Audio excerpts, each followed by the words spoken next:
Broadcaster Association Awards for sports coverage and award-winning sports journalism. Here is Ryan Tutel and Colter Nuanez. Hello, Montana.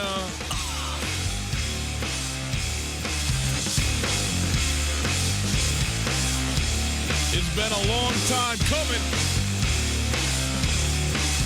But the Grizz and the Cats are both in the top 10. It is Tutel and Nuanez on 102.9 ESPN Radio. Outstanding to be with you on this Monday afternoon. Hope you are having a fantastic day. Thanks for spending some of it with us on your radios across western Montana and across the state on SWX Montana Television. Great to be with you. We are broadcasting live from the Kurtz Polaris studios. Kurtz Polaris is at 2904 West Broadway in Missoula, Highway 83 in Sealy, and online at kurtzpolaris.com. You can find us on the stream. You want to go online, 1029ESPN.com. Listen live. No matter where you are, no matter what you're up to, you can listen and listen for free. Thanks to Opportunity Bank, your local bank, your opportunity. If you want to call 329-1899, the phone number, all guests. Join us via the Rankish Brothers RV phone line. Let's take a look at what we got in the show. We start, as we do every single week, the first hour of the week dedicated to football in the state of Montana, and what a week to dedicate 1 hour or more to today, as the Montana Grizzlies and Montana State Bobcats both with convincing victories. It took a little while for the Cats to get on track, but when they did, they were rolling. And Montana, oh wow. That is a statement game if ever there was one, and maybe a little retribution, and they are back into the top 10 in the nation for the first time since 2016. In fact, exactly 3 years. It was September of 2016. Last time Montana was ranked in the top 10 in the nation. They are now number 8 in the country. The Cats up to number 6. Montana dominating UC Davis, the number 4th ranked team in the nation as of last week. They are down to 12, by the way. So we will go through both of these games. We'll hear sound from both coaches, from players from both teams, and go through everything that happened in an eventful and very good weekend across the state of Montana, the first weekend of Big Sky Conference play. You know, it's almost like a second first week.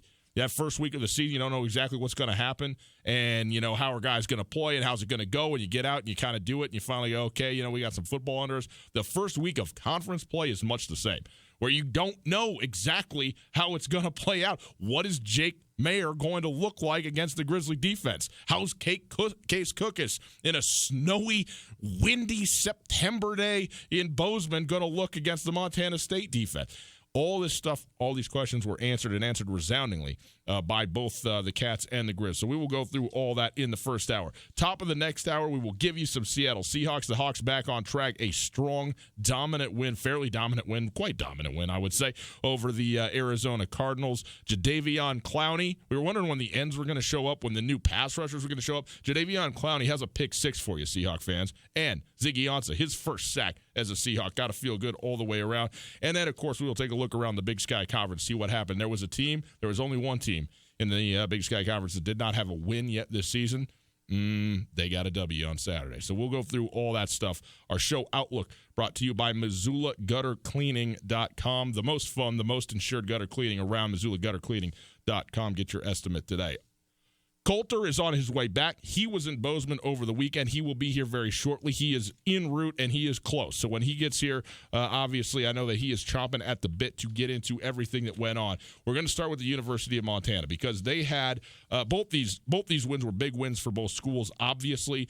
But Montana going on the road to the number 4 team in the nation and not winning, blowing out, 38-7 at one point in this football game, ultimately finishing it off 45-20. The game not in doubt. Jake Mayer, take a seat. 12 minutes remaining in the game. I mean, that was as dominant a victory and as well played a football game by the Montana Grizzlies as I've seen in a very long time, top to bottom. I mean, special teams, offense, defense, it was great all the way around. Dalton Sneed, your Big Sky Conference Offensive Player of the Week for the second week in a row, 22 of 33, 268 yards, and 5 touchdowns through the air, including one of the great individual touchdowns I've ever seen to Sammy Akem on a 62-yarder that Akem, first of all, had no business catching in the first place, reached back, pulled it down anyways, and then just let the two defenders run into him and run into each other and fall over, and he just walked the rest of the way 30 yards into the end zone. Phenomenal catch for and run for Samuel Akem, who finished today leading all receivers for the Montana Grizzlies. 6 receptions for 97 yards and that score. Samori Torrey getting into the mix, 67 yards, a touchdown for him. Jerry Louis McGee had 3 receptions. 66% of them were for touchdowns. 2 touchdowns on 3 catches. And they were both the throws that Dalton Sneed was making to the corners, to the back shoulders, putting it on guys. Looked like no chance this is even going to be in the area, and give especially JLM some credit. He dove out there, laid out there, and brought balls in, and as soon as he gets his hands on a football, it's secure. It's going nowhere. Phenomenal day. And then on the ground, the Grizzlies, 260 yards rushing. Marcus Knight leading the way with 91. Dalton Sneed, 81.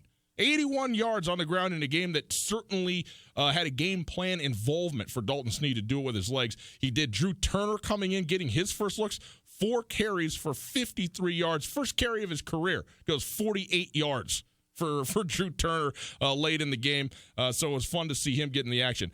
The 260, by the way, on the ground for the Grizzlies set off because it is exactly 200 yards more than the Grizzlies allowed on the ground to UC Davis. Now, we know UC Davis likes to throw it. You know, the ground game isn't really their bread and butter, but 31 rushes for a net 60 yards. Now, that includes some sack yardage and that, so I hate that part of it at the college football level. The sacks get included into negative rushing yards because it's ultimately not a pass, but nonetheless, it's a 103-yard gross gain, 60 yards of net rushing for UC Davis, and ultimately they averaged under 2 yards a carry on the ground when it's all said and done. So it is an impressive game, to say the least, for the University of Montana. And again, to number 8 in the nation go the Grizzlies. They are a top 10 team for the first time since 2016.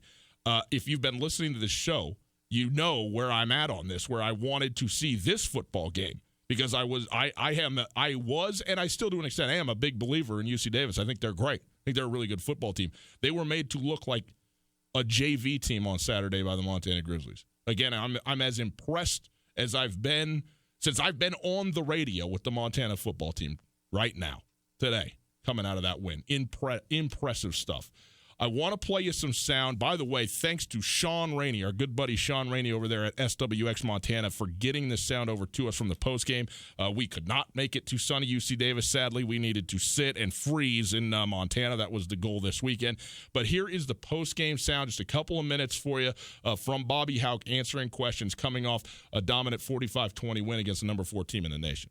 Coach, obviously coming on the road, playing the 4th-ranked team in the country, and get a big win. How's it feel? Well, it's a good win for our team. Obviously, we're happy to be 1-0 on this week and 1-0 in the conference. There's a long way to go, but when you go on the road and beat the the number 4 ranked team in the country at their place and get them pretty good, it's a good win for your team. Yeah, Coach, you talked up UC Davis earlier in the week. I mean, a lot, and this didn't seem to be the same team that you were talking up. Was it a different story talking with the players in the locker room during the week? No, I think they have a great team. I really do.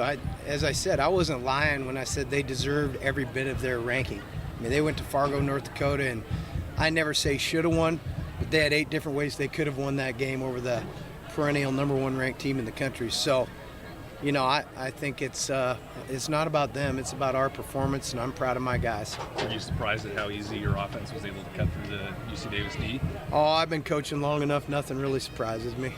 Were you more impressed with the offense's performance or the defense's performance? Well, it was a pretty good team win. I mean, we controlled the field position, the special teams very well. We didn't take chances. We kicked it, and covered it, and controlled the field position, with the exception of the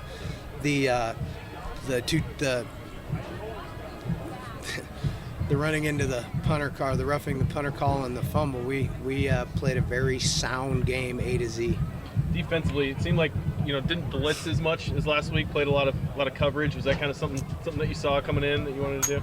We had a good mix on them. They've got a quarterback who's a fine player now. He's a good player, and you have to give him some different looks. If you just line up and blitz him every down, but it's not going to be good. But we did not pressure as much as a lot of games, for sure. Just extra energy coming out of halftime at all? Say it. What was the question again? Extra energy coming out of halftime for these guys to, kind of start fast and build that. Well, I don't know if it's energy or just playmaking or what. I'm not sure. I know that we've been a good second-half football team historically and this year, and I just think that some of the things that we have been working on for 20 months are taking hold. Obviously, you guys are so kind of week to week, and one win is one win. But I mean, big picture, I know you guys, you want to be competing for the Big Sky Conference Championship and things like that. So, like, what does this win here today mean for kind of the big picture thing? It means we get to go play Idaho State at 1-0 in the league. Was there a lot of talk, Coach, going into this game about last year's game against Davis? No, not so much. I mean, it was more about who they are and the fourth-ranked team in the country, and you better go play well or you're going to get beat. And we played well. They did play well. The Grizzlies played very, very well. And the 1-0 in conference, that's a theme that you're going to hear again because we got a lot of sound for you from the press conference today. It is Tutel Nuanez. It is the Montana Football Hour presented by Lithia Ford of Missoula, first hour of every week, dedicated to football in the state of Montana. That was the post game at UC Davis. I got some sound for you from the press conference today. Bobby Hauck, in revisiting this UC Davis game, he summed it up in 2 seconds. We're happy to be 1-0 in the Big Sky right now. We're happy to be 1-0 in the Big Sky right now. Did you catch that? We're happy to be 1-0 in the Big Sky right now. That's it. That is literally the only thing he said about the UC Davis game until asked about it later in the press conference. We'll have some of that for you. But an absolutely phenomenal, dominant win by the Montana Grizzlies in this one.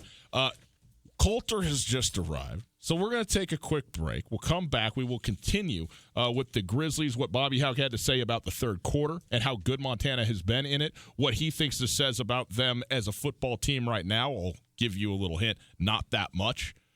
And we'll also hear a little bit from Jace Lewis as well. So we get all of that to you right after this. It is Tutel Nuanez. It is the Montana Football Hour on ESPN Radio and SWX Montana, and it is presented by Lithia Ford of Missoula. The Montana Football Hour, proudly sponsored by Lithia Ford. And right now, if you go to Lithia Ford, 0% for 72 months on the 2019 Ford F-150. The Ford F-150 makes tough tasks look easy, whether it's working on the job or heading out on a weekend of recreation. Also available is the all-new 2019 Ford Ranger at 1.9% for 60 months. The all-new Ranger, tested under more extreme conditions than you will likely ever encounter. Set a date for your next adventure. Your Ranger is ready and will get you there. Lithia Ford, across from Super Walmart on Brooks, has a huge inventory of new and used cars and trucks. Visit LithiaFordMissoula.com for more information. Search new and used inventory, financing specials, and get yourself in a Lithia Ford today. Lithia Ford is an official sponsor of the Montana Grizzlies and is a proud sponsor of Tutel Nuanez Montana Football Hour. Back with Coulter, the Montana Grizzlies, and more right after this. Alpine Touch has been part of the fabric of Montana for more than 60 years. Decades ago, Russell Street started selling his touch of magic in whitefish. Years later, Alpine Touch's all-purpose seasoning remains a favorite. It's tailgating season, and there's no better way to spice up your grill before a Grizz game than with Alpine Touch. Go to alpinetouch.com now and use the checkout code ESPN10 for a 10% discount on your order. Alpine Touch is here to keep your mouth watering all football season. Alpine Touch, Montana's special spice. No matter how far you may go, there's always one just down the road. Town Pump, ooh, pump it up, pump it up. Burning the candle at both ends? Stop by Town Pump. They've got the energy you need. Right now, Red Bull 8.4 ounces are only $3 for $5. Plus, pick up Hum Kombucha for only $2.99. Town Pump, serving our community since 1953. Town Pump, right down the road. Pump it up, oh yeah. Katie O'Keefe's has been a neighborhood favorite in the corner of the Stevens Center for years. But if you haven't been into Katie's lately, come on in and make sure to turn left. The downstairs bar is completely remodeled with one of the biggest, best spaces anywhere in Missoula to watch games, play games, and hang out with all your friends. Katie O'Keefe's is your horse racing simulcast headquarters in Missoula. Come into Katie's and turn left for cribbage, darts, pool, and much, much more. Katie O'Keefe's, where the cocktails are always cold and the people are always friendly.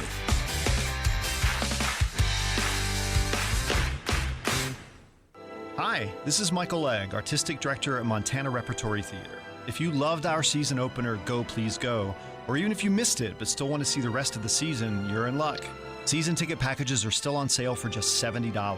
That's $70 for 3 more innovative and exciting shows, including our production of War of the Worlds in January. Go to montanarep.com to get your tickets today. Get ready to sing, dance, and laugh until your cheeks hurt with the interactive, unforgettable Dueling Pianos show, October 19th at the UC Ballroom. Dueling Pianos is a gala benefiting Montana children, and you can help by purchasing tickets at montanahope.org. Guests will enjoy a lively evening of dueling pianos, hors d'oeuvres, silent auctions, and raffles. All proceeds will benefit the Montana Hope Project and Catholic Social Services of Montana. Kids 10 and under are free. Learn more and purchase tickets at montanahope.org. School buses are taking to the roads, and they mean something very important. That is, bus drivers, educators, and parents doing their part to get children to and from school safely. Montana motorists share the responsibility to Montana's kids. Be aware this school year, you are sharing the road with our future. Flashing yellow lights alert drivers that the bus is preparing to stop. Flashing red lights means stop. Children are getting on or off the bus. Watch the lights and obey the signals to help keep our community safe for kids. This school safety reminder was brought to you by the Montana School Bus Contractors Association and this station. ESPN Missoula Sports Center. The Grizz and the Cats are both back in the top 10. It is a little sports news for you. The Montana Grizzlies exploded in the third quarter at number 4 UC Davis, turning a 17-7 halftime lead into a 38-7 beatdown on their way to a convincing 45-20 win over the 2018 co-league champions. Montana quarterback Dalton Snead continued his exceptional play, throwing for 5 touchdowns, including hitting Sammy Akem for a 62-yard score and Jerry Louis McGee for a pair of touchdowns as the Grizz scored 21 unanswered points in the third quarter. Snead is the Big Sky Conference Offensive Player of the Week for the second week in a row. The Grizz put massive pressure on Davis quarterback Jake Mayer, the reigning Big Sky Offensive Player of the Year, sacking him 3 times and hitting him relentlessly. Montana leaps 10 spots in this week's Stats FCS poll to number 8. They break into the top 10 for the first time since September of 2016. On the first Saturday of Big Sky play, Montana State fell behind 21-0 in Bozeman, only to rally for a 49-31 win over Northern Arizona. Thanks to an avalanche of points ignited by MSU's bruising run game, Montana State did everything possible to cause self-inflicted wounds early, including turning the ball over twice and falling behind by 21. But the Cats also trailed 31-14 in the third quarter before rallying by battering the Lumberjacks. The Cats ran the ball 22 straight times in the fourth quarter, rolling up 244 second-half rushing yards. This ESPN Missoula Sports Center is brought to you by Aspen Sound.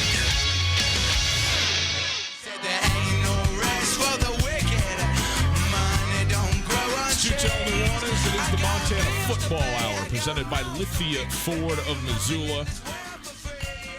We're happy to be back together again after a long and devastating weekend apart, Colter. I mean, it's been like 48 hours. I missed you so much. Broadcasting live from the Kurtz Polaris Studios. Kurtz Polaris at 2904 West Broadway in Missoula, Highway 83 in Sealy. Colter, we got a bunch of sound here from Bobby Houck and from Jace Lewis as well. But when you look at this game, and you see what Montana did to UC Davis and the way they did it. And I give you credit because last week you can listen to our FCS Speculators Betting podcast. You can listen to this show. You can listen to the podcast of this show. You said you expected Montana to win this football game. I was a lot more tepid about this, and it was more to me about UC Davis than it was about the University of Montana. I think UC Davis went the other way, coming off of a game that they really got up for and played really well against North Dakota State, and they got absolutely dominated in every way. But this is, to me, a lot more about the University of Montana than it is about the UC Davis Aggies. And what the Grizz did on Saturday was exact retribution for what happened in Washington Grizzly last year, and also cemented who and what they are, not just in the Big Sky Conference, but nationally, and that is a top 10 team. And when I say that, I don't mean merely that they're ranked in the top 10. What I am saying is that the University of Montana is, to me, without doubt, one of the 10 best teams in the country. And I have not been able to, I don't believe I've been able to say that since I've been on the radio waves in Missoula, Montana. In 5 years, I don't think that has been true. Even when they've been ranked there. And this time, it's the truth. What this team is doing defensively, what they're doing offensively, the way Dalton Snead is playing, the way they're being coached, the way Adam Wilson, in a game that you win 45-20, and your punter is the special teams player of the week in the country. Adam Wilson, 3 punts, one of over 50 yards, all of them inside the 20, and he's the National Special Teams Player of the Week. I mean, how good do you have to be to score 5 or 6 touchdowns, and your punter is still the Player of the Week for special teams? It's unbelievable. So this team right now, look, it's easy to get too high. Maybe I am because of how good that win was. They're not all going to look like that, okay? They're not all going to look like that, but that's as good as it gets, and this is a top 10 team in the nation. Having been around Bobby Hauck as long as I have, I was 0% surprised by the result on Saturday. Yep. But it made me feel a certain way because I wanted to believe that Coach Hauck would bring what I have always said has been missing. It's the edge. People talk about swagger. It's the wrong adjective. It's the edge. It's the irreverence. It's the take no prisoners. It's summed up perfectly in the pirate flag that Bobby Hauck, I guarantee you, has hanging in the locker room right now. Black flag game. We just won one. Do not let the next one be the one where they take it away from us. That's what has been missing. We've had so many debates. Is the scheme right or wrong for Montana? Is the attitude right or wrong for Montana? Does Montana just not have the talent they used to have? What happened to Montana? Montana forgot what made the Grizzlies the dominant program in the FCS for 2 decades. The refusal to lose, the expectation for excellence.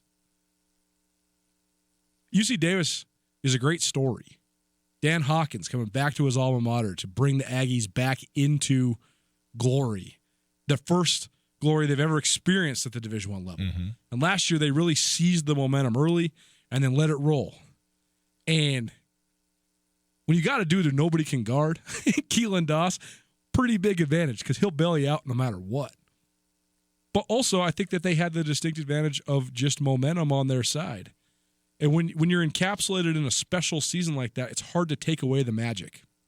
But then when you have a whole offseason and you're reading your own headlines, and I'm not saying that UC Davis is cocky or overblown by any means, but I do think that going from the hunter to the hunted is a very distinct transition psychologically. And I just thought to myself,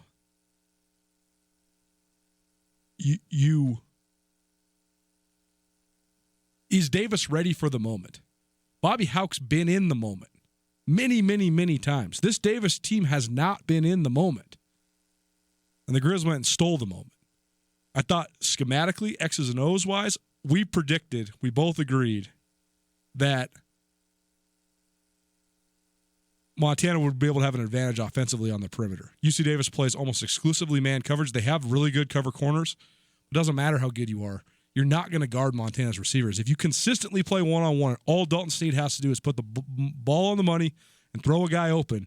Those guys are going to get open. Jerry Lou McGee's second touchdown catch is ridiculous. Yes. Dalton Sneed just threw it to the pylon and just prayed. But you don't have to pray when you got Jerry Lou McGee because he's going to get it. Yeah. Sammy Akem, he snares it in double coverage, and he's 2 strides. He's 6 feet beyond the defenders. They both fell over. I mean, it's down. And he's just gone. You know, I thought Sneed threw. It's not his most prolific passing yardage game. I thought it was his best game as a Grizz. I thought he controlled the offense peerlessly. I thought his accuracy, his touch, unbelievable. 5 touchdowns, 268 yards through the air, and 81 rush yards.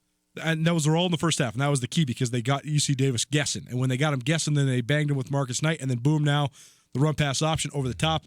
It's over. The other thing I thought was brilliant, though, we talked about how is Montana going to put pressure on Jake Mayer without blitzing. Well, it didn't matter. They brought the house, but they brought it in very unique ways that we haven't seen yet before, had him completely confused. The thing about Mayer is he's not athletic. He just can get the ball off from every angle. But if you just pile drive him, it doesn't matter. If it's just a jailbreak and he's got 4 guys in his face, it doesn't matter. I also thought they made brilliant substitutions by playing their young defensive linemen. They knew they were going to need speed off the edge exclusively. You said off the top, UC Davis doesn't necessarily rely on its run game, but they have to have the inside zone in the run game for the offense to work. Alonzo Gilliam is one of the best, probably the most complete back in the league because he's the best pass-catching back in the league. They made him almost completely irrelevant. And those 2 young DNs, Milton Mamula and Jacob McGoring, they both had their coming-out party. Those 2 guys, plus Patrick O'Connell, plus then the linebackers blitzing, they were able to just pile drive UC Davis. They never found a rhythm. utterly dominant victory, all three phases of the game for the Grizz. You said off the top, that was the most impressed you've been with the Grizz in a really long time. Me too. Yeah. I totally agree. You asked a question even though you know the answer, but you ask it because you have to, because, I mean, it's the obvious question. You went on the road. This is for Bobby Hauck at the press conference today. You beat the number 4 team in the nation. Didn't just beat them, dominated them. What does that say about you and your state of your football team right now? We don't really look at it that way. We look at it as that's for you all. You got to have something to fill your week with. We look at it as 1-0 in the Big Sky. 1-0 in the Big Sky, a recurring theme. That's what this game is. But we do need something to fill the week with, so I will say it. Dominant. And a top 10 team in the country. Number 8 by ranking, and certainly that is accurate. So, but this is what's going to happen. You're going to hear Jace Lewis say the same thing, and Bobby Hauck reiterate this. What are we? We're 1-0. Why are we happy about this win? Because we're 1-0. What do we get to do against Idaho State on Saturday? Play against them with a 1-0 record in the Big Sky Conference. One of the main things we've learned since the playoffs expanded from 16 to 24 teams is that the playoff selection committee, they put as much, if not more, stock in bad losses as they do good wins, especially as the season progresses. Because this UC Davis win, right now, this moment, is a great win. It's a great win. They just beat the number 4 team in the country on the road. If UC Davis goes to North Dakota this week and loses, and they're 0-2 in Big Sky play, the win just got dissipates immediately. And if Davis somehow stumbles to a 5-4 or a 5-3 record in conference play, or 4-4, who knows? I mean, they still have to play at North Dakota. They still have to play the Cats at home. They still have to play Weber State. It's not an easy path for UC Davis, nor is it for a lot of teams in the league. But your great win could become it could lose its luster as the season goes along, which is why, as cliche as it sounds, as exhausting as it is to listen to sometimes, we have to go 1-0 every week, because not only does this win lose luster depending on what UC Davis does, it also loses luster if what Montana does. Yeah. If Montana, we prognosticated the Grizz were going to go 3-1 in conference play. They did. We also prognosticated that the Grizz in non-conference play. Excuse me. We also said, during the season, we think that there's 4 key crucial games that the Grizz have to figure out how to split if they want to be in the mix for the playoffs. Davis, which they just won. They got Eastern Washington coming to town on October 26th. 2 weeks later, they have Weber State coming to town, and then they got to play the Cats in Bozeman. Got to go 2-2 somehow in those games. Well, even if they go 3-1 in those games, say they go 4-0 in those games, if you don't win the other ones, it doesn't matter. Saturday. That's what I'm saying. You got to beat Idaho State. You got to beat Sac State, because the bad losses in the eyes of the committee and the eyes of the pollsters are a lot of times more detrimental to you than the good wins. Speaking of Idaho State, we have a pair of tickets for you to the homecoming football game this weekend in Washington Grizzly Stadium. We got tickets for you all season long, boys and girls. That's what we do around here. We give away things. Anyway, here's what we're going to do. We're going to take your best homecoming story. We want you to call. Not now. We will tell you when. But during the course of this show, we're going to have you call in. Give us your best homecoming story. Keep it short, 2 minutes or less. What was great for you? We're going to take a caller today, tomorrow, and Wednesday. 3 calls, 3 entries. The winner also going to get those pair of tickets to the Grizzly Idaho State game. We'll pick that winner on Thursday. Also, you can be entered to win. Follow us on Instagram. It's that easy. Go to the Instagram, 1029 ESPN, the handle. Go follow us there. New followers, we know who you are. We can track these things. Are going to be also entered in to win a pair. So we'll have 5 ultimate entries in total, and we'll see how the stories go. But you go on there and do that. But we'll take your call in the next hour for the pair of tickets to go to the Idaho State game. Coulter, Montana, once again, phenomenal in the third quarter in this game. 17-7 was the scores. 14-7 at one point. The Grizz came out, scored the first 2 scores of the game, and then Davis got one back. 14-7. Brandon Purdy hits a field goal to close the half to give it a 10-point lead. But Montana comes out, the Sammy Akem touchdown, not even a minute into the second half. Then Jerry Louis McGee gets his first one. Then Jerry Louis McGee gets his second one. And not 6 minutes into the third quarter, the Grizz are up 38-7, and this game is over. And UC Davis got no idea what happened. Now, UC Davis scored the next 2 touchdowns of the game, closed it, got up to 20 points in it. But Montana did end up finishing it off with the Marcus Knight touchdown at the end. But in that third quarter, the first 6 minutes of it, In fact, if you include the last field goal of the second half in 6 minutes, they scored 24 points, 24 unanswered, much like, I might add, what UC Davis did to the Grizzlies in Missoula last season. So retribution exacted. But the question, what has made Montana so good in that third quarter? Yeah, I think we've just executed well. We've been precise, sharp. That's where it comes from. It works in the first quarter, and the fourth quarter as well. But we've executed really well. Also, the Grizzly defense had one of their premier outings, and really the stats don't even get you to what this team did. They badgered and banged away at Jake Mayer all afternoon. They had 3 sacks, but the interception was also the result of Jake Mayer absolutely just getting pummeled and knocked to the ground. So the question this time to Jace Lewis, great linebacker, 13 tackles in this game, by the way, led all Grizzlies with tackles. He was at the press conference today. How much confidence, how is this a big confidence boost to do that to such a prolific offense? Yeah, I mean, we came out of that game feeling pretty good, but like Coach Hauck said, I mean, we're 1-0 in the conference, and that's the biggest thing right now for us. 1-0 in the conference.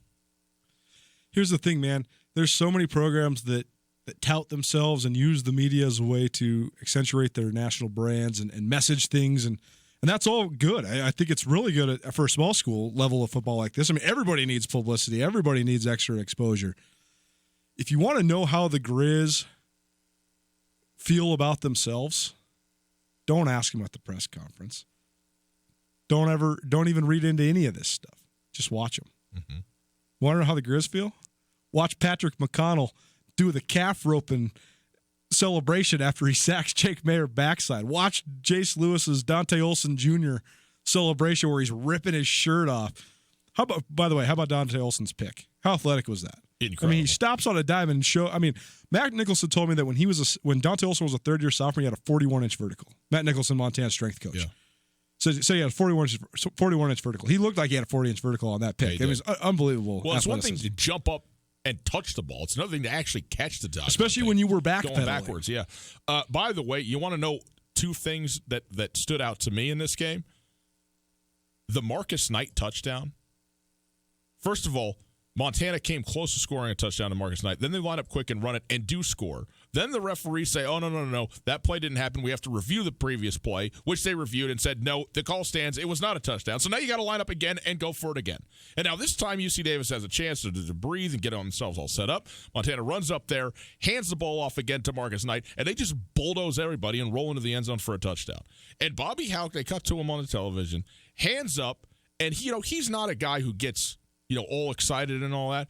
But you could see you line up your best, I'll line up my best, and we'll see which direction this line goes. And we'll see which direction the football goes when I hand it off to my running back. And where it went was to pay dirt for the last touchdown of the game. And really, I mean, the ultimate kind of the cementing of a football game. That was not in doubt, but kind of that final play. And you could see Bobby Hauck in his reaction. He puts the hands up for the touchdown and then gives just a little bit of a fist bump in there that you don't see out of Bobby Hauck very often. And I think it was a lot of things. I think it was happy about the play as sort of nominal as the play looked. Not often a 1-yard run is something to get too excited about, even when it is a touchdown.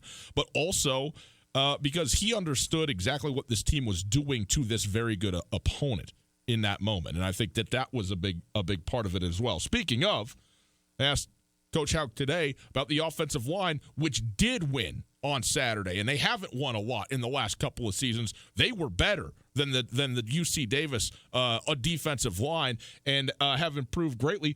I asked him just simply about the improvement to the halfway point in the year. Well, I think we're getting better. I think we've improved throughout the offseason, and then I wouldn't say each week because we didn't play very well at Oregon, but we've improved through the season so far. So through the first, third to half of the season, it's been better. I think they're playing with more confidence, probably because they have better understanding of the offense, and we're just going to keep playing a lot of bodies in that group, and everybody gives us a little bit something different, which helps. So there you go. Bobby Hauck talking about the offensive line. Coulter, here's the one I'm not being cautiously optimistic. I'm being fully optimistic about the Montana Grizzlies. What they are as a football team, again, is a top 10 team in the nation. Mm-hmm.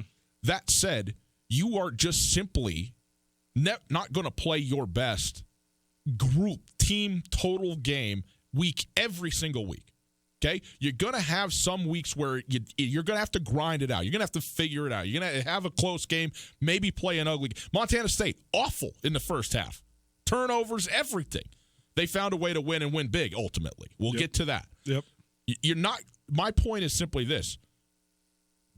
Blowing out the number 4 team in the nation on the road isn't just now the new rule about what Montana's going to do week in and week out and expect a 30-point victory over mediocre teams. That's not it. That said, so that is my caution, is you are going to still have to come to play each and every week, which I think Bobby Hauck is very good at getting his teams to do. But even when you're mentally prepared to play, physically prepared to play, mistakes will happen and do happen, and other teams are going to play up at times. And so just because – so I guess the one thing is you put right here in the middle of this season and right at the front end of the conference season this gem that Montana just delivered on Saturday, and now the expectation, everybody goes, RTD, done deal, stamp it. Montana is back. And I actually think Montana is back in a lot of ways. Yep. But that doesn't mean that it's just we'll see it in the national semifinal, right? I mean, there's a lot between here and there. Well, straight up, the number one reason why we've talked about this a lot on the show, but there's so many different types of coaches. There's the coach that's the rebuilder. There's the coach that's the next level guy. There's the coach that's the maintainer.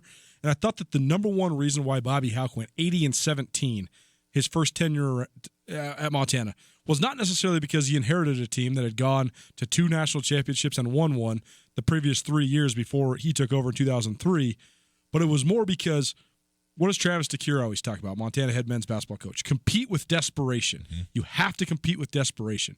There was a lot of exterior factors that played into the desperation that Bobby Hauck and his staff and then in turn the players played with.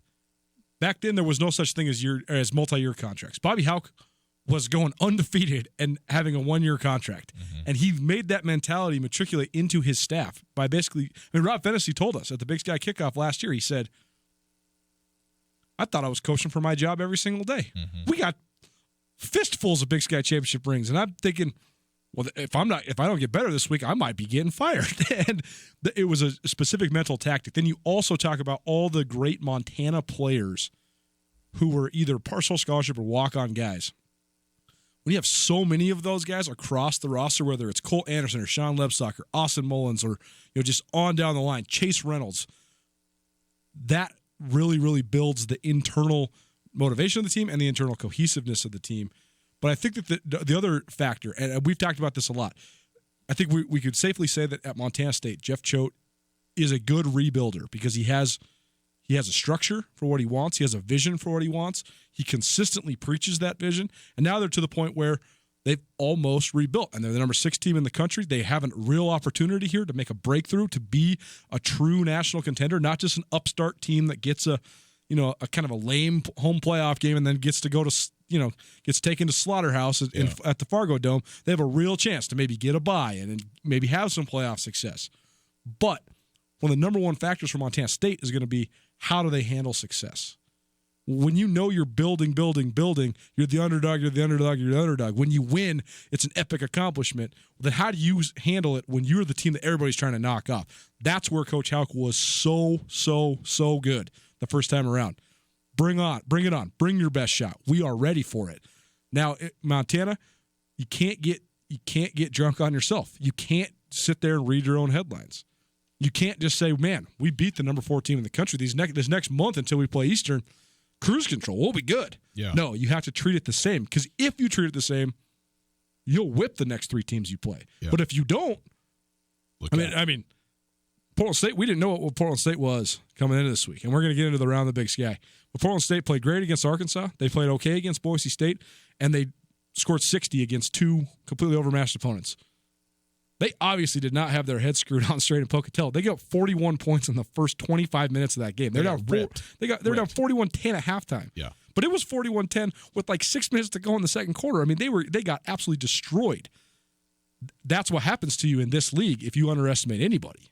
Look what happened to Idaho. Idaho beats Eastern, and then they go lose to a winless Northern Colorado team. Enough said. You cannot underestimate anybody in this league. So to your point, that's what Montana has to be cognizant of. You cannot rest on your laurels. You have to treat every week just like they just treated this last week. Tutel Nuanez, ESPN Radio. It's the Montana Football Hour presented by Lithia Ford of Missoula. We'll take a break. We'll come back. We'll talk about the Montana State Bobcats. A huge win for the Cats at home in a game that did go sideways on them for almost an entire half. And then they got it rolling, and specifically on the ground. 22 straight carries, well over 200 yards on the ground, and a whole bunch of touchdowns because, well, they started to blow NAU away up front. So we'll get into that game. We'll hear from Jeff Choate as well right after this. Coulter at the Silver Slipper. It's all about great food, tasty beverages, and their urge to have a good time. Whether you're looking for an affordable family meal or a late-night game of poker, the Silver Slipper has what you're looking for. Right now, they're your football headquarters. They got a free shuttle to every Grizz home game, 56 televisions to watch on, drink specials every day, a full liquor store, Tarantino's Pizza, and the friendliest staff in town. They're all you need to watch all your favorite games. You can visit the silverslipperlounge.com for more information. Stop by today. See why the Silver Slipper is one of Montana's best-kept secrets across the street from Super Walmart on Brooks.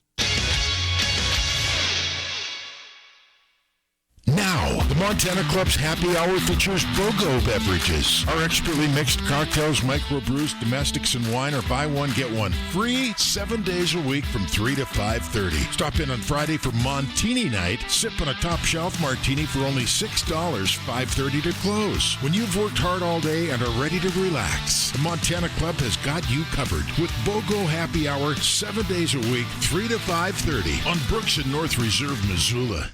In Western Montana, we know shopping local matters, and you may think you'd pay more for the quality and customer service that comes with it, but not at Selway Armory. Selway Armory is locally owned with knowledgeable specialists that can answer your questions. In addition to the expertise, though, Selway Armory also has a bigger selection and lower prices than the box stores. When you're in the market for firearms and accessories, save money with the experts at Selway Armory. Selway Armory, 2825 Stockyard Road, Unit E6, and online at selwayarmory.com.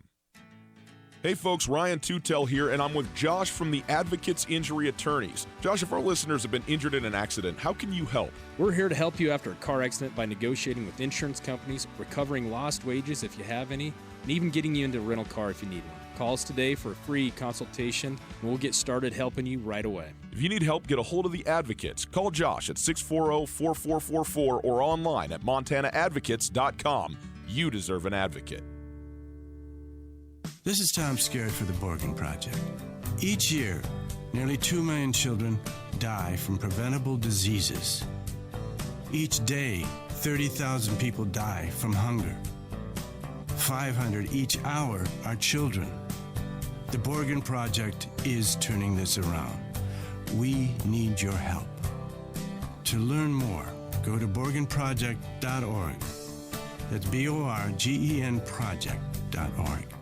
Are you interested in putting solar panels on your roof? Do you want the latest on Montana's renewable energy policies? The Montana Renewable Energy Association is a leading voice for renewable energy, education, and advocacy in Montana. From community-based clean energy events to advocating at the Montana legislature, they work to ensure Montana's future is powered by the sun, wind, and earth. Find out more about MREA and join as a member by visiting montanarenewables.org or calling 406-214-9405. Hi, this is Michael Legg, Artistic Director at Montana Repertory Theater. If you loved our season opener, Go Please Go, or even if you missed it but still want to see the rest of the season, you're in luck. Season ticket packages are still on sale for just $70. That's $70 for 3 more innovative and exciting shows, including our production of War of the Worlds in January. Go to montanarep.com to get your tickets today. Tutel and Nuanez on 102.9 ESPN Radio for Missoula.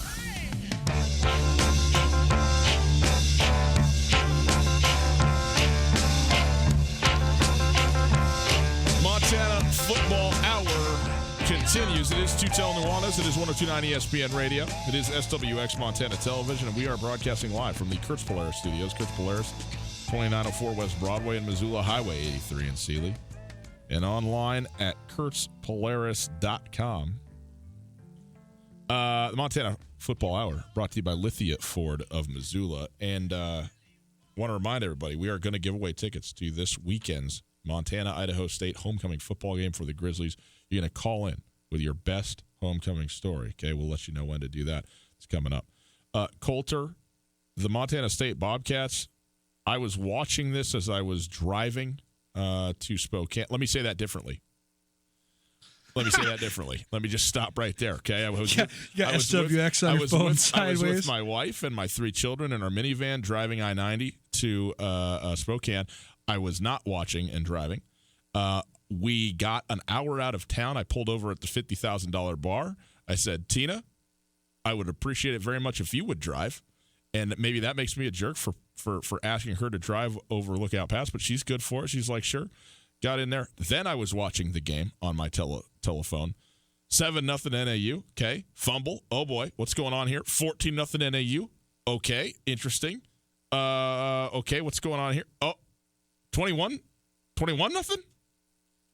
And I'm sitting here going, Montana State, the number 7 team in the nation, the year that it's supposed to come together for them is getting boat raced in their own house by a questionable opponent, like a literal question mark, a team that we don't know what they are, in their home opener. And I said, oh, wow. Now, they salvaged it in the first half. They got a touchdown that was big on the Travis Johnson 14-yard run. They also got that big touchdown by Coy Steele, who, how tough is this kid? He gets absolutely sandwiched, runs another 20 yards, and then goes down in the end zone and is, I don't know if it's ribs or if it's just got the wind knocked out of him, but he got killed. No, he was like shaking on the field. It was like actually a scary scene. I couldn't believe it because he took the brunt of the force at the 25-yard and then they line. both the defenders fall down, and he basically is just standing there. And he's like, looks down. He's like, well, I got to go. And then he sprints into the end zone, and as soon as he gets in the end zone, he just lays down and starts shaking. What was going on? But anyway, he's listed as doubtful this week, so it's obviously something bad. Major. But they get it to 21-14, and then NAU scores another touchdown before the half, and then they come out and kick a field goal in the third quarter, and it's 31-14, and you go, what's going to happen? Well, what's going to happen is that Montana State's going to score the next 1, 2, 3, 4, 5 touchdowns without an answer and win going away. Without throwing the ball. And run the ball 22 consecutive times at one point during that stretch and dominate Northern Arizona, especially in that second half. On the one hand, you say, how do you get down 21-0? On the other hand, I say this. The Montana State teams of the past, that would be it. That would be it. Fold it up. Totally. See you later. Not our day. We were supposed to be good, and we're not as good as we thought. Whatever. They said, no. First of all, we're going to score a little bit in the first half just to put people on notice. And then in the second half, we're just going to do what we do and run you over. They did it. They dominated the football game, and they got what turned out to be a quote unquote easy win, a dominant win, 49-31 over a team and they pulled it off in about a quarter and a half. They're such a polarizing team right now, man, because honestly their quarterback situation is as bad as it could be. Tucker Rovig was awful. I mean, he was awful. He threw a pick six and then he literally could not complete a throw. I mean, they were trying to give him the easiest throws in their playbook. The take the snap and throw it 2 yards to the flat to Kevin Cassis. 11 of 23 for 106 and started the game with a pick six. He was 3 of 3 to start, too, so I think he was 8 of 21 after, 8 of 20 after, do the math, but it was not good for Rovig. But it wasn't just the stats. I mean, he missed 5, rudimentary, high school level throws. I'm not trying to dog on the kid, but it's a reality. You could just tell that he straight up, he lost his confidence. And to compound the whole situation, NAU came out with a defensive game plan that was a little bit different than what Montana State expected. They were smashing the run game. Logan Jones fumbles. You line up on your second possession. You line up for a fake punt. You get called for a false start, so now you can't run the fake. You get a punt all the way down to the 1 yard line, but JoJo Henderson's toe goes in the end zone, so instead of having Case Cookus and the NAU offense having 99 yards to go, they got 80 yards to go. They get in a rhythm, boom, bam, bam, 10 plays later, 80 yards, less than 3 minutes. NAU's rolling. Okay, now they're up 14-0. Then Logan Jones has fumbled. Now they're up 21-0. And you're thinking you're in for just a terribly long day. And then in the second half, they come out of the locker room, they get a stop, force a punt. Jackway Allen fumbles the punt. NAU gets it again. But I thought that was the key moment of the game because they had made so many mistakes to that point. And instead, they bowed up and they forced a field goal. And that forcing a field goal to make it 31-14, after that, the tide completely turned. And you saw a team that basically scrapped their game plan. Troy Anderson was not healthy. He's still banged up. He was playing dime. Basically, he's playing dime back on defense, and that's it. And he was playing a few snaps on offense, and that's it. And they basically scrapped the whole thing, and they put Travis Johnson at quarterback, and they ran the zone read over and over and over and over again. Why I say it's polarizing is, on one hand, their issues are as glaring as they've ever been, and they were on full display.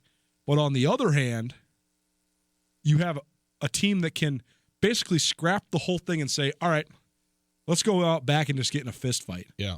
And we don't care. It's like Jeff Choate said after the game. He said, people that think that you can't come back from multi-score deficits if you're a run-first team haven't seen us run the ball. If we're getting 8 yards a carry and we can run the ball 22 times in a row, I mean, they rushed for 250 yards in the second half. 340 yards rushing in this football. And again, this was after averaging 2.2 yards per carry in the first half. Their run game was getting completely and utterly smothered. Yeah. And they come out and rush for 250 yards in the second half.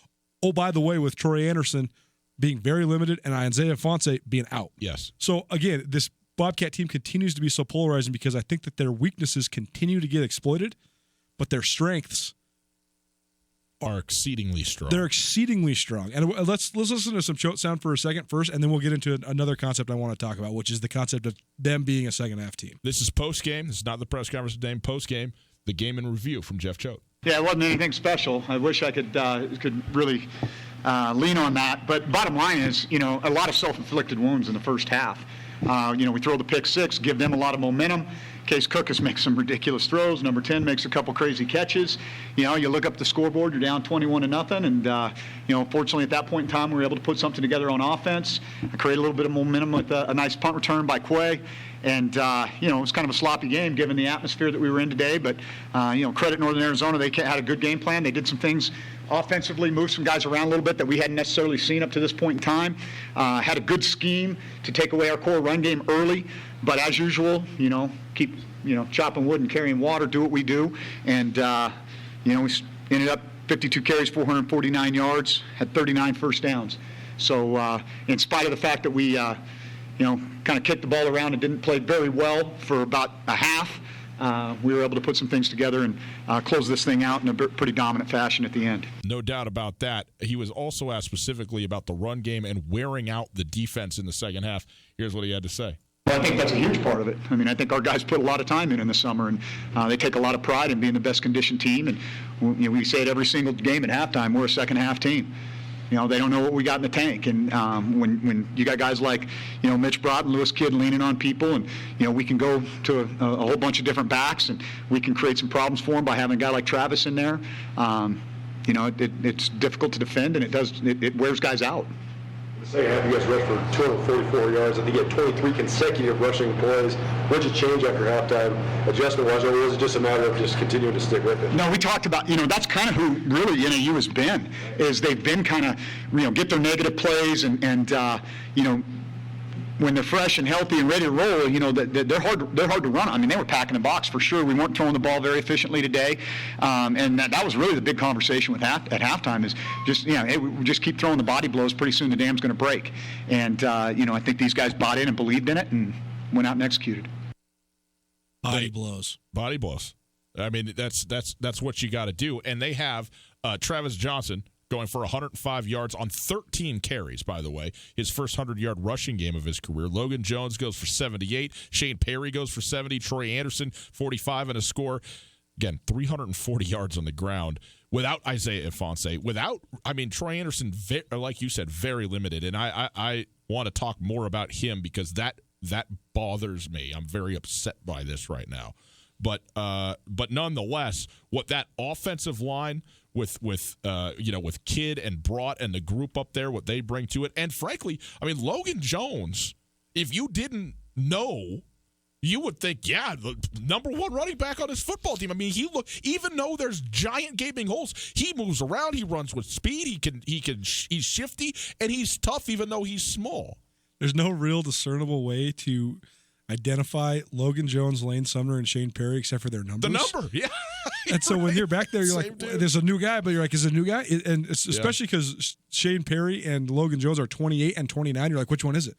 Who is it? Shane Perry's a little taller than the other two guys, but all three of them are just sort of short, stocky, flashy guys. It's interesting to watch. But here's the thing. We can get a little bit more into this in the second hour if we need to. But Montana State has built a culture of being a second-half team. And now, just in their last – so, first of all, let's analyze this thing. Montana State's now won 9 out of their last 11 games, if you go back to last season. The only 2 losses are at number 1 North Dakota State in the playoffs and at Texas Tech. Besides that, they've won 9 of their last 11 games. Mm-hmm. In no less than 4 of those games, they were down at least 2 scores right out the gates, and as many as 3 scores, if people remember last year in Missoula, down 22-0. In this game, down 21-0, and they've won those games. Now, again, double-edged sword, right? Because it is a tremendous accomplishment to be able to do that. But like Jeff Choate said, and he talked extensively about it today, too, and we'll play that sound for you tomorrow. He said, hey, we got to identify this thing because it's great that we can rally from a 21-0 deficit, and I'm proud of the guys. But if you want to win a national championship, you go down 21-0 at North Dakota State, you're done. Yeah. South Dakota State, you're done. And they did that against both those teams last year, and they lost 45-14, and they lost 59-10. Yeah. So you can't do it. But Braden Conkle talked about it in the postgame, too. He said, hey, we're proud to be a second-half team, but we can't stick like this because if you get in the bad habit of thinking you always can rally, you probably can against a middle-of-the-road Big Sky team like NAU. You can't in the national playoffs. It's Tutel Nuanez, 102.9 ESPN Radio. It's the Montana Football Hour. Here's what we're going to do. Hour number 1 is in the books. We are going to take a break. We're going to come back. We're going to finish up because we still have more to talk about Montana State, but we also are going to get into the Seattle Seahawks. We want to do that at the top of each hour on Monday, and coming out of a game yesterday. It was a huge game for Seattle. Get into that too. So we'll cover both of those right after this. It is the Montana Football Hour. It is presented by Lithia Ford. So stick around with us. We'll come right back. Hey, Coulter, I told you this already, but I'm going to tell you again because it's worth saying again. The Silver Slipper, this is your football headquarters, man. They're all about great food, tasty beverages, and their urge to have a good time. And if you're looking for an affordable family meal or a late-night game of poker, the Silver Slipper has what you're looking for. Right now, they have 56 televisions to watch on. They have a drink special going on. You know how I know? Because they got a drink special every single day. Full liquor store, Tarantino's Pizzeria, the friendliest staff in town, everything you need, including a free shuttle to every Grizz home game. How great is that? The Silver Slipper shuttle will get you to and from Grizz games all season long. You visit online, silverslipperlounge.com for more info. Stop by and see why the Silver Slipper is one of Montana's best-kept secrets across the street from Super Walmart on Brooks. Alpine Touch has been part of the fabric of Montana for more than 60 years. Decades ago, Russell Street started selling his Touch of Magic in Whitefish. Years later, Alpine Touch's all-purpose seasoning remains a favorite. It's tailgating season, and there's no better way to spice up your grill before a Grizz game than with Alpine Touch. Go to alpinetouch.com now and use the checkout code ESPN10 for a 10% discount on your order. Alpine Touch is here to keep your mouth watering all football season. Alpine Touch, Montana's special spice. Hey folks, Ryan Tutel here, and I'm with Josh of the Advocates Injury Attorneys. Josh, what are people left dealing with after an accident? Well, quite a few things, actually. We see people that are in pain, they still need to get to work, they need to raise their kids, and now they have to take time to go see doctors and other healthcare providers. They're frustrated with working with the insurance companies and getting the runaround. We'll take on the burden of dealing with the insurance company so you can get the best settlement possible and get back to your life. Find your advocate online at montanaadvocates.com. There are a lot of lawyers. You deserve an advocate. If you're looking for a charming neighborhood hideaway, come into Katie O'Keefe's. Located in the corner of the Stevens Center, Katie's has an inviting atmosphere with ample parking and a location that's easy to get to and hard not to love. With drink specials every night of the week, including Tequila Tuesdays and Whiskey Wednesdays, offering $3 premium cocktails. Katie O'Keefe's is the welcoming, warm hangout you've been looking for. Come in to Katie O'Keefe's, where the drinks are always cold and the people are always friendly. This is Mike Nugent with Berkshire Hathaway Home Services. Berkshire Hathaway provides Western Montana with full-time real estate professionals for you whenever you need us. Our reputation as the state's most knowledgeable and available real estate group has helped build unmatched trust in the Garden City and statewide. If you have been thinking of making a real estate move in the short or long term, give me a call. No pressure, no expectations. Just professional opinions and service at whatever pace you are comfortable with. Give me, Mike Nugent, a call today, 531-1802. And remember, every question is good to ask. Get ready to sing, dance, and laugh until your cheeks hurt with the interactive, unforgettable Dueling Pianos show, October 19th at the UC Ballroom. Dueling Pianos is a gala benefiting Montana children, and you can help by purchasing tickets at montanahope.org. Guests will enjoy a lively evening of dueling pianos, hors d'oeuvres, silent auctions, and raffles. All proceeds will benefit the Montana Hope Project and Catholic Social Services of Montana. Kids 10 and under are free. Learn more and purchase tickets at montanahope.org.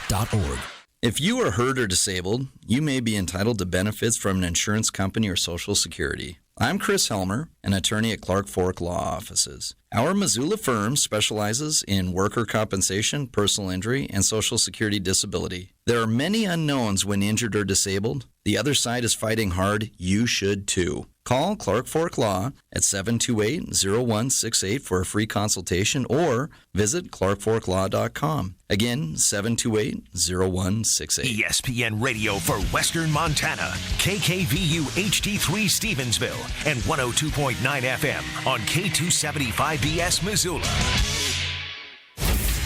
ESPN Missoula Sports Center. Good afternoon. Ryan Tutel, Colter Nuanez. Here's some football news for you. Montana State each kicked off Big Sky Conference play in resounding fashion Saturday. The Bobcats forged a comeback to remember while the Grizz decimated the defending Big Sky champions on the road. Montana exploded in the third quarter at number 4 UC Davis, turning a 17-7 halftime score into a 38-7 beatdown on the way to a convincing 45-20 win over the 2018 co-league champions. Montana quarterback Dalton Snead continued his exceptional play, throwing for 5 touchdowns, including 1 to Sammy Akem and 2 to Jerry Louis McGee. Snead is the Big Sky Conference Offensive Player of the Week for the second week in a row. The Grizz put a massive pressure also defensively on Davis quarterback Jake Mayer, the reigning Big Sky Conference Offensive Player of the Year. They sacked him 3 times, hit him a ton. Montana jumps up 10 spots to number 8 in the nation in the Stats FCS poll. They break into the top 10 for the first time since September of 2016. On the first Saturday of Big Sky play, Montana State fell behind 21-0 in Bozeman, only to rally for a 49-31 win over Northern Arizona thanks to an avalanche of points ignited by MSU's bruising run game. Montana State did everything possible to cause self-inflicting wounds early, including turning the ball over twice and committing a couple key penalties.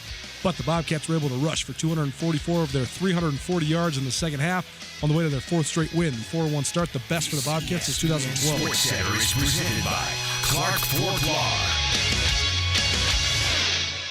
2nd down and 5. Murray tries to set up a little screen. It's intercepted. Clowney. 20, 15, 10, 5. Hello, Mr. Clowney. Touchdown, Seahawks. Jadeveon Clowney stretched out, reached his arm almost to the ceiling here at State Farm Stadium, pulled the ball down on a screen pass, and took it about 30 yards for 6. Clowney makes his name known, and look at the team in this near end zone, all posing for pictures. Seattle goes on top now by a score of 9-0. Impressive performance by the Seattle Seahawks, and especially to Jadeveon Clowney, setting the tone early with a first quarter touchdown pick 6. It is Tutel Nuanez, 102.9 ESPN Radio. Great to be with you here on this Monday afternoon. Hope you are having a fantastic day, broadcasting live from the Kurtz Polaris studios. Kurtz Polaris at 2904 West Broadway in Missoula, Highway 83 in Sealy. You want to talk some Seahawks with us? 329-1899 is the phone number. All guests join us on the Rangich Brothers RV phone line. If you missed anything in the first hour, the Montana Football Hour, listen on the podcast. The Tutel Nuanez podcast, available at all of your favorite podcasting outlets, including iTunes, the TuneIn Radio app, Spotify, everywhere. The podcast brought to us by the Wingate by Wyndham Hotel. Want to remind you, too, the second week of FCS Speculators, a betting podcast going to be coming to you sometime this week, probably Wednesday. I think that will get out there. And I am told that we did very well this week, Coulter, our esteemed producer back there tracking our picks. Really? We did pretty well. Did we? But I did better than you did, but that's standard. Well, right. I mean, it doesn't mean that you didn't do well. Well, I mean, here's the thing. Fantasy football and betting Big Sky lines have nothing to do with the knowledge. It has everything to do with luck. Well, except for my case, in which case it isn't luck. But in any everything case, you know about the Big Sky, I taught you. No, that is not true. That is not true. That's mostly true, though. Coulter, let's talk a little bit about this Seahawks game. You heard right there the sound of the Jadeveon Clowney interception. I think a lot of people wondering, hey, the biggest weakness of this team, getting after the quarterback. So what do? They get the number 1 overall pick from 2016, was it, in Jadeveon Clowney from the Houston Texans, and then they go get the number 4 overall pick from about 2014 in Ziggy Ansah to come in. When are those guys going to make an impact? Well, the answer was Sunday. The pick 6 there. How about the Ziggy Ansah getting into the mix? Murray looks left, still looking. Now he's being chased, and now he's going to go down. And the game is going to end, and rightly so, on a sack by the Seahawks. And Ziggy Ansah gets there for his first sack.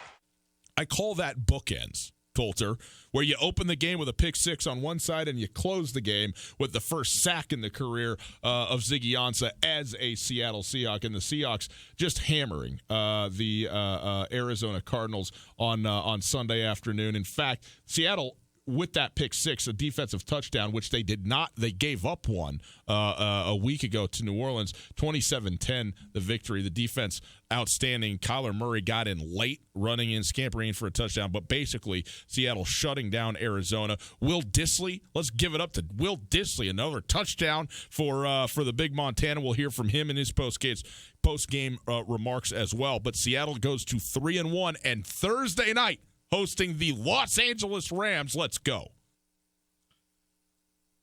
Definitely a little bit of an unpredictable result, but I thought the Seahawks looked a lot better as Jadeveon Clowney and Ziggy Ansah, if they can continue to acclimate to the system and can continue to find full health and then stay healthy, it's going to help the Seahawks really take a jump defensively. And I thought they really flustered Kyler Murray, and I thought they looked pretty darn good. Better than I expected them to look in this game, certainly. And how about Will Dissly? All he does is catch touchdowns. What was he got? 6 career touchdowns in like 8 games now. All he does is catch touchdowns, Coulter. 7 receptions, by the way, in this game. Led the Seahawks in receptions. 7 receptions for 57 yards and a touchdown. Led him in receiving yards as well. So he was big time in this football game. I also thought, welcome back Chris Carson, who had a horrific game against New Orleans. Couldn't find his footing, both literally and metaphorically. Fumbled the ball. He's had issues. He went up and over 100 yards rushing on the day. 6 TDs, 8 games officially for Will Dissly. But here's one thing I was thinking when I was watching the NFL just across the board yesterday. I always say this, but I just think it's so true. There's only a few really, really, really good teams. There's only a few really bad teams. So much of it is how well do you play, period. And it might seem so simple, but the Raiders can literally beat 25 teams in the league if they play well. Yes. And they can also lose to those exact same 25 teams if they don't play well. Yeah. Yesterday, the Vikings just straight up played bad against the Bears, and the Bears also played well. Bears destroyed the Vikings. The Vikings looked completely irrelevant. When you have, that's the other thing about an NFL game. When you got the formula to take away what a team does best, this is why the Patriots have dominated the last 2 decades, because they always have the next answer. So often in the scope of a single game, when somebody's taken away something, you don't have something to fall back on. The Vikings have done nothing but ride Dalvin Cook for the first 3 weeks of the season. When the Bears are just smothering him, they have nothing to turn back on. And if all you have to fall back on is Kirk Cousins, you're going to get smoked. Totally. And I think that the Seahawks did a really good job of bouncing back from last week. But I also think that we have a brand new narrative around the New Orleans Saints after watching Sunday Night Football last night. Yes, we do. I mean, Drew Brees, the Saints are legitimately good on defense, and they are legitimately good running the football. And that's going to give them a chance against everybody. Yes. They took a Dallas offense that looked lights out for the first 3 weeks and annihilated them. I mean, they dominated that game. But again, so much of it comes back to how well do you play? The Cardinals are going to beat some teams if they play well, or they might not. The situation with the Cardinals, which I think is something we can get into a little bit later on in the season, I think the Cardinals are going to be one of those teams that are literally in so many games because they have a young team that are trying to win, and they still might go 2-14. They have great talent, but they're going to lose just about every game, even though they're not going to get blown out almost ever. And I love the Cardinals right now. I love Kyler Murray. I mean, obviously, jury's still out, when you talk about, the coaching situation and all that. But I think they got a ton of dudes there. I love David. David Johnson had 8 receptions in this football game as a running back, okay? Led the team in receptions, and maybe that's a sign of bad things if that's what's going on. They got a ton of talent. By the way, Larry Fitzgerald in this game, Coulter, passes Gonzalez for second all-time in terms of total receptions in a career. Now behind only Jerry Rice, Larry Fitzgerald, the first ballot Hall of Famer who's still out there getting it done. But the Seahawks, fantastic. Russell Wilson, how about this, Coulter? 240 yards passing, 1 touchdown, doesn't sound like much. How's 22 of 28 grab you? I mean, he's just so utterly efficient. And in a game where Seattle, again, they're not going to go out and try and blow anybody out. That's not the philosophy of the club or the way that they're built. They're going to go out, play mistake-free football. If they don't, they lose, like last week to New Orleans. But when they do, they were up 10 right off the bat after they scored a field goal on their first drive and then get to pick 6.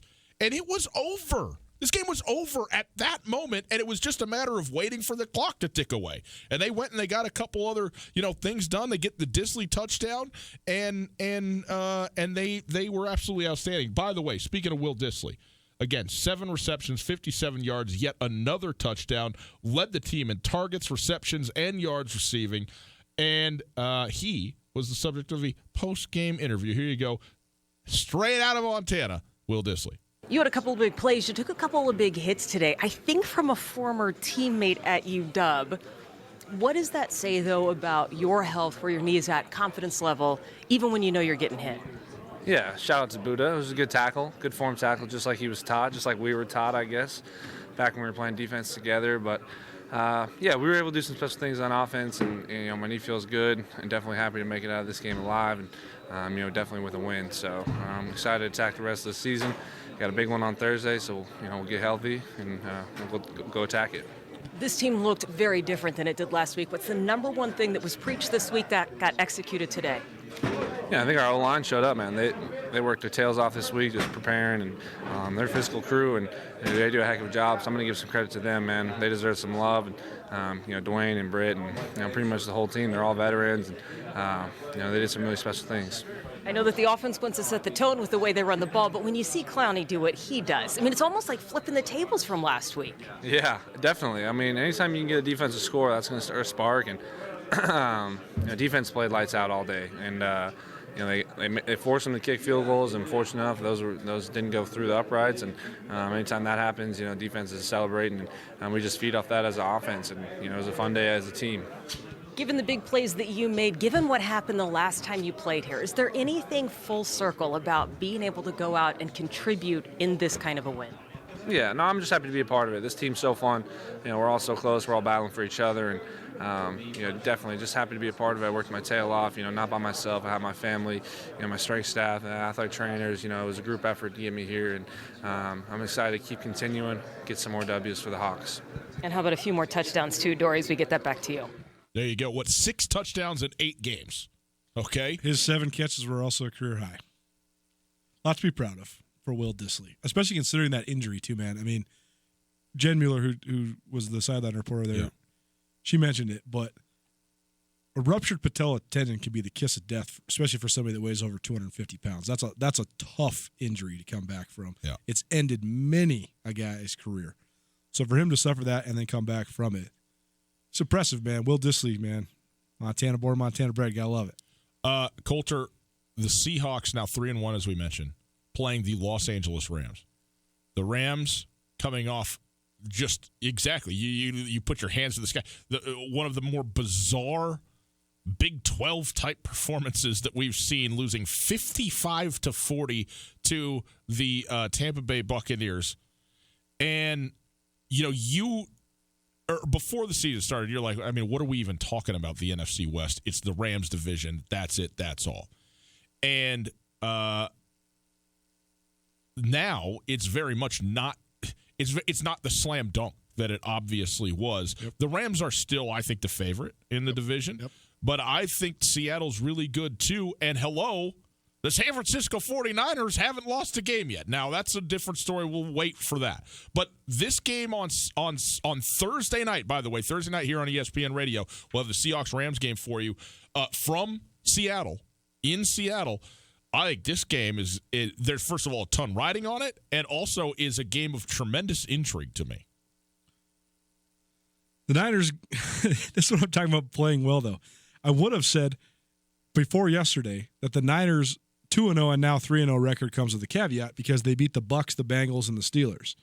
Well, then the Bucs go out and boat race the Rams. So now the Niners win over the Bucs looks a lot better. But it's a bizarre deal. I'm not ready to say that I think that the Rams are really good and the Seahawks are really good. I think neither one of them are really good yet. I think that they're both good. Yeah. I don't think either one of them. I think the Rams taking a big step back. So much of it has to do with Todd Gurley, man. We're teetering on, is Todd Gurley elite still? And that's crazy to think considering he's so young, but it's also not crazy to think considering his usage and the injuries that he's already suffered in his career. I mean, he just doesn't look the same. What did we see at the end of the year last year? Well, and C.J. Anderson playing football. It's bookended, right? Todd Gurley started slow in the NFL because he was still coming off that knee. Mm-hmm. And then he caught lightning in a bottle and was the best running back in the league for 20 games. And then it started to erode on him. And how is he going to get it back? I don't know. I don't know how he's going to get it back. I mean, Todd Gurley was still really good in the pass game as a running back. 7 receptions, 54 yards. He rushed for 2 touchdowns, right, but he did it on the goal line. He had 16 yards rushing in this football. But if you know the logistics and the details of their offense, they ran play action at a higher percentage last season than any team in NFL history. For the play action to work, your running back has to be elite. And I don't know if Todd Gurley can really be an every down back between the tackles anymore. Well, I just don't. He's never going to be an every down back between the tackles when he gets 5 carries in a game and they throw it 68 times. Third most in the history of the league. Jared Goff yesterday. Not the greatest day to go 2 touchdowns and 3 picks, I guess. When Jared Goff threw the ball, I started him in fantasy over Aaron Rodgers, and he threw for 540 yards? 517 yards. He threw it 68 times. You think, man, what a great fantasy play by me. No, he threw 3 picks. He still only scored 20 points, even though he threw for 500 yards. Yeah. But it's going to be a fascinating analysis to see, if the Rams are experiencing the Super Bowl hangover and how much of Todd Gurley's health hinges upon the Rams' success this season. Thursday night football from Seattle, divisional matchup, Seahawks-Rams. Can't wait. I love this matchup every time. The Rams and Seahawks have a very healthy rivalry there within the NFC West, and it's going to be a fun game. Tutel Nuanez, 102.9 ESPN Radio. Want to remind everybody, we are now on Instagram, 102.9 ESPN, same as the Twitter handle at 102.9 ESPN. And we also are coming out with round 2, episode 2 of the FCS Speculators, a betting podcast. The first one went well. You got great information, and, I won, which means it's good. We will go over the results of that and also look forward to what's coming up this week in the Big Sky Conference and the FCS at large, and now both Montana schools in the top 10 in the nation, number 6 and number 8, respectively, in the FCS Stats FCS poll. So listen to FCS Speculators, a betting podcast. We'll have that on all your favorite podcasting platforms for you Wednesday of this week. Coulter, wanted to get back into the Montana State, Northern Arizona football game because we talked a fair amount about it, but I think there's a lot more to say. Again, 340 yards rushing for Montana State. They decided, well, we're just going to keep this thing on the ground. Why? Couple reasons. One, it started to work. You keep throwing body blows, as Jeff Choate says, and then eventually the dam breaks, and it did break. And they started seeing increases, ripping off big runs, and basically running at will. They have a great offensive line. They have a stable of running backs. They do it in a lot of different ways. They're the most, if I can say this one, the most diverse running team that I've seen in a very long time, both in terms of the personnel and the approach and all of it. So it's phenomenal. They also are right now effectively unable to throw the football. Yep. And so it's great to do something great, but it's muted to a certain extent when it's out of necessity because you can't do something else even moderately well. What kind of a statement is it, though, to not only rush the ball for 244 yards in the second half, not only run the ball 22 times in a row, but to do that without your best running back, without your second best running back, with a kid making his second start of the season playing quarterback, and when you're already down 3 scores. Yes. It's amazing. It's not. There's no real example of this before. Who really says, "Hey, we're down 17 points with 5 minutes to go in the third quarter. Let's run the ball 26 times in a row, and we will avalanche this team and win going away." Sorry. It was 26 times in the fourth quarter that they ran the ball. They threw one pass. The main reason, because they have as good an offensive line as there is in the Big Sky Conference right now. It's anchored, as we know, by Mitch Brott, but also Lewis Kidd, pretty good in his own right. He had a conversation. He was at the postgame press conference as well. Was asked just about what changed or didn't at halftime that made them so much better in terms of gaining yardage on the ground in the second half. Here's what he said. Kudos to the coaches. I think the biggest thing for us was just the mentality. It's pretty easy for teams to go into halftime and have the half that we did, say, well, dang, this isn't working. What do we do? What do we change? But Coach Armstrong came in and was like, we're not going to change anything. We're going to keep running our DNA stuff. Those little, like Coach Choate was saying, like those little chunk plays, those little 1-2 yard plays turned into 5, 6, 7, big runs. So just trusting that and continue to pound the rock like we do and trust ourselves. I think that was kind of the biggest thing, and making tweaks, calling the right plays, and I think it was big time for us at halftime. There were a couple big runs in this game. Lane Sumner ripped off a 34-yarder. Trey Anderson, even in his limited capacity, had a 29-yarder. But Travis Johnson, Coulter, had 13 rushes for 105 yards, none of them longer than 18 yards. Averaged 8.1 yards per touch on the ground. I mean, he was simply unstoppable, and he was gashing them. It wasn't even gadget plays or anything where he's getting to the edge. He was just straight up taking the handoff. And the thing that opened the whole thing up for him, this was his first 100-yard rushing game in his career. The thing that opened the whole thing up for him is that when he runs that, I've never seen him give before on the zone read. He gave 3, 4, maybe 5 times, and then as soon as he gives, then when he was pressing it and then taking it, now you forget get the about defender to go with the running back, and you're it's the brilliance of the zone read, right? If the quarterback makes the right read, you're getting 8 yards. The downside of this for Montana State is that Tucker Rovig had a bad day. He was 11 of 23 for 106 yards, 1 touchdown, 1 interception. That was a pick 6 right off the bat. He had the touchdown, which was a 49-yarder to Coy Steele. His only reception of the game. He was out after that, and it was a great catch and run, and really a good throw, all things considered. But in the main, I said as soon as he let the ball out, I said he owes Coy Steele a 6-pack of beer because he just hung him out to dry. At least. And then boom, he caught it and he was gone. It was a well thrown ball. I'll give him that. It was a bad read. Whether it was a bad decision or not. But here's the thing. He had some fine reads and some awful throwing balls. And like you said before, some balls that these are not difficult throws. These are not even collegiate type of throws, and they were not being made. Here's what Jeff Choate had to say about Tucker Rovig. I don't know if he was tight today, just the wind affected him. I'd really have to have a conversation with Tucker about that. He wasn't as relaxed in the pocket, but we had plenty of time.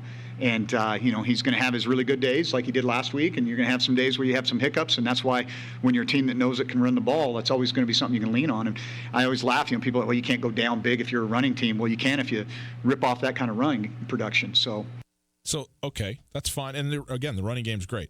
Here's the thing.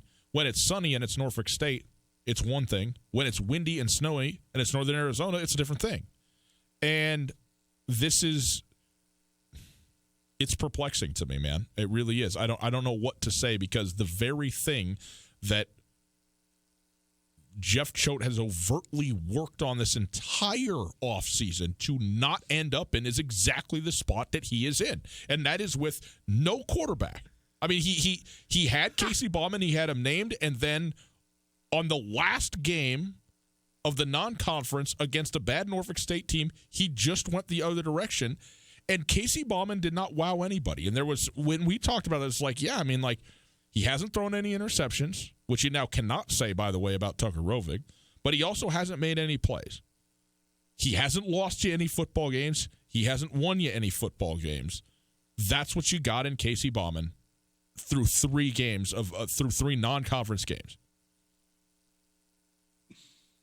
And then you just went the other direction. And now, after this game, I got no idea where Montana State is at quarterback. And, man, I'm telling you, this is a problem. This is a big problem. Is it, though? Yes, because is it, though? It is, Coulter. It is a big problem. I think if they completely accept the fact that it is a problem and then not let it be a problem, it won't be a problem. In other words, I really, truly think that the Cats can win their next 5 conference games without throwing the ball. Straight up. When they play Weber State. They don't play Weber State. They don't play Eastern Washington. Second, who do they play? Davis? Oh, at Davis. They play at Davis second to last week of the season. But I think that the next 4 conference games, next 5 conference games, they could win without throwing the ball. You have to have, I agree with you to a certain extent, you have to have a little bit of a throwing presence. And Tucker Rovig left so much to be desired. He missed a bunch of easy throws after that pick. But I do think he can come into the game and complete 8 passes. He could go 8 of 20. And then you can just play Travis Johnson at quarterback the rest of the time and run the zone read. And I really think you can rush for 300 yards a game and be at least in every game if your defense plays up to snuff. At what point do you just not do that? I mean, just make Travis Johnson the quarterback then and just never throw it. I mean, here's the thing, though, man.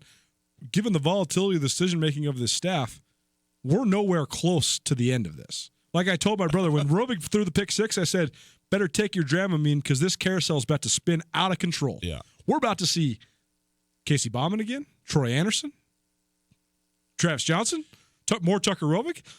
Round and round and round and round and round we go. If Troy Anderson's ankle wasn't shredded right now, Troy Anderson would be probably starting this week at quarterback. And here's the other... And this is all speculation, but I'm just saying what we have at our historical...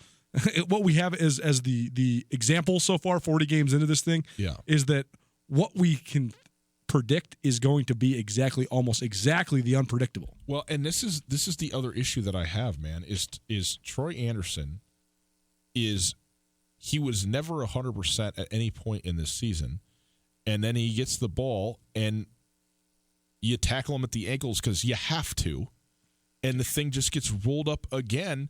And I'm not saying this is not me criticizing the decision making or putting him in there or whatever. I mean, he came back in, ran for 29 at a 29-yard rush, and also scored a touchdown, easy as pie.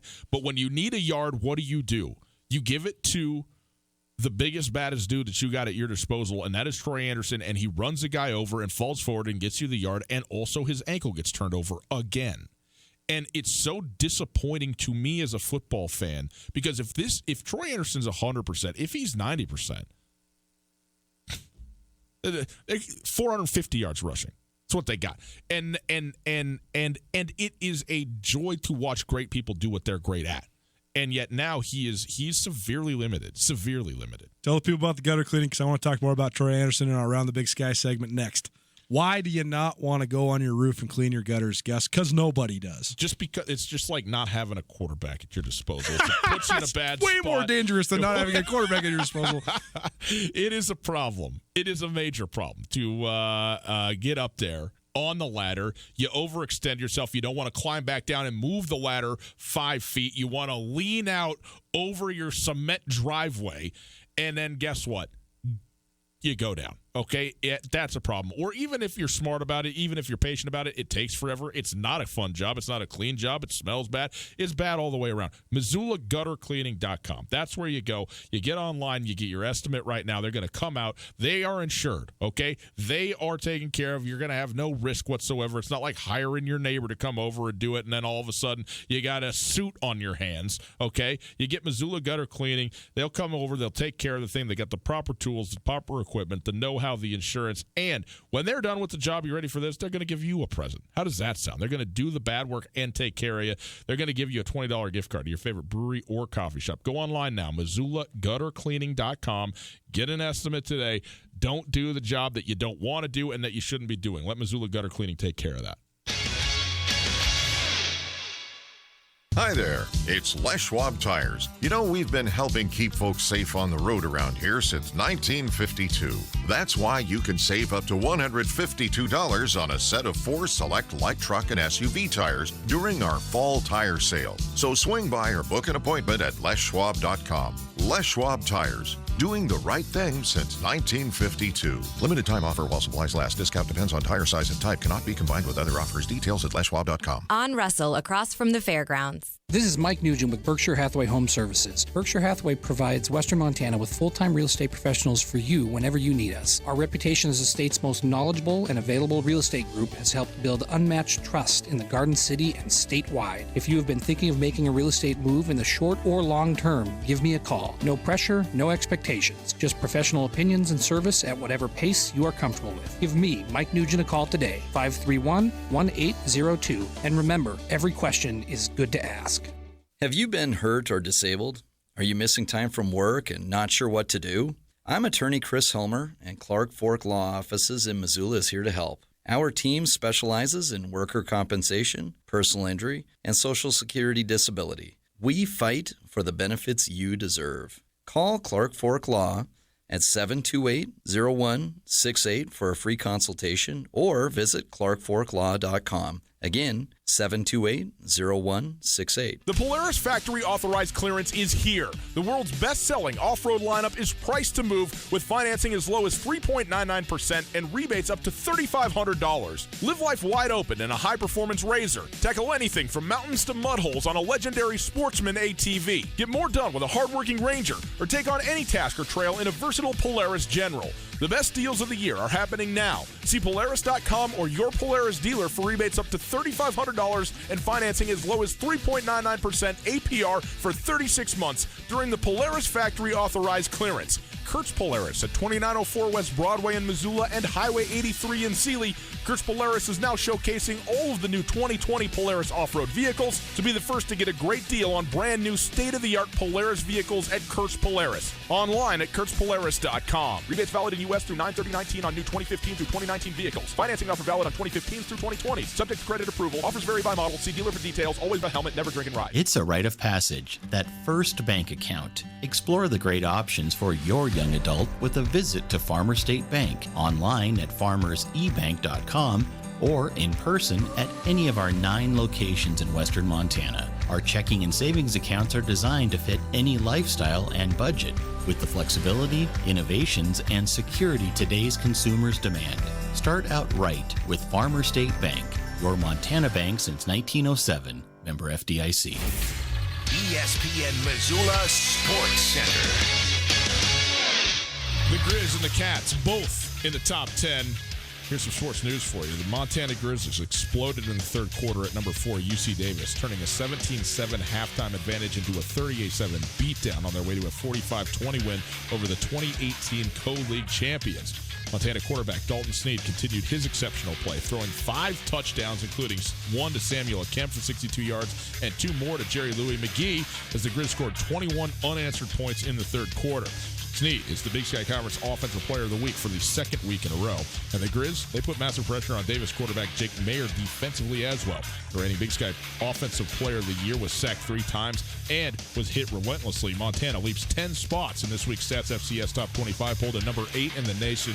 They break into the top 10 for the first time since September of 2016. Montana State fell behind 21-0 in Bozeman, only to rally for a 49-31 win over Northern Arizona thanks to an avalanche of points ignited by MSU's bruising run game.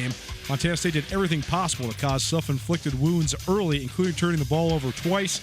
The Cats trailed 31-14 midway through the third quarter, but they rallied by battering the Lumberjacks with their powerful rushing attack. MSU ran the ball 22 consecutive times, rolling up 244 of their 340 rushing yards in the second half. The 4-1 start, their best since 2012.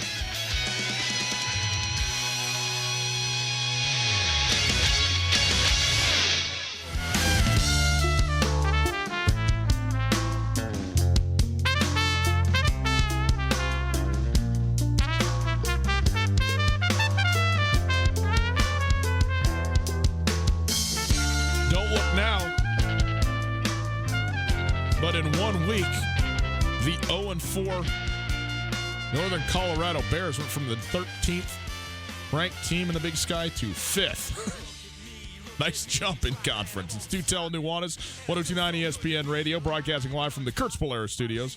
Kurtz Polaris at 2904 West Broadway, Missoula Highway 83, and Sealy online at kurtzpolaris.com. If you would like to listen live, maybe you're out of the area, maybe you are driving around, maybe it's just easier at your office, on your device, your computer, what have you, 1029ESPN.com. Listen live on the stream. Stream's available thanks to Opportunity Bank. Your local bank, your opportunity. Here in about 10 minutes, we're going to take your calls. You want to go to the Grizzly-Idaho State homecoming football game? We got a pair of tickets for you.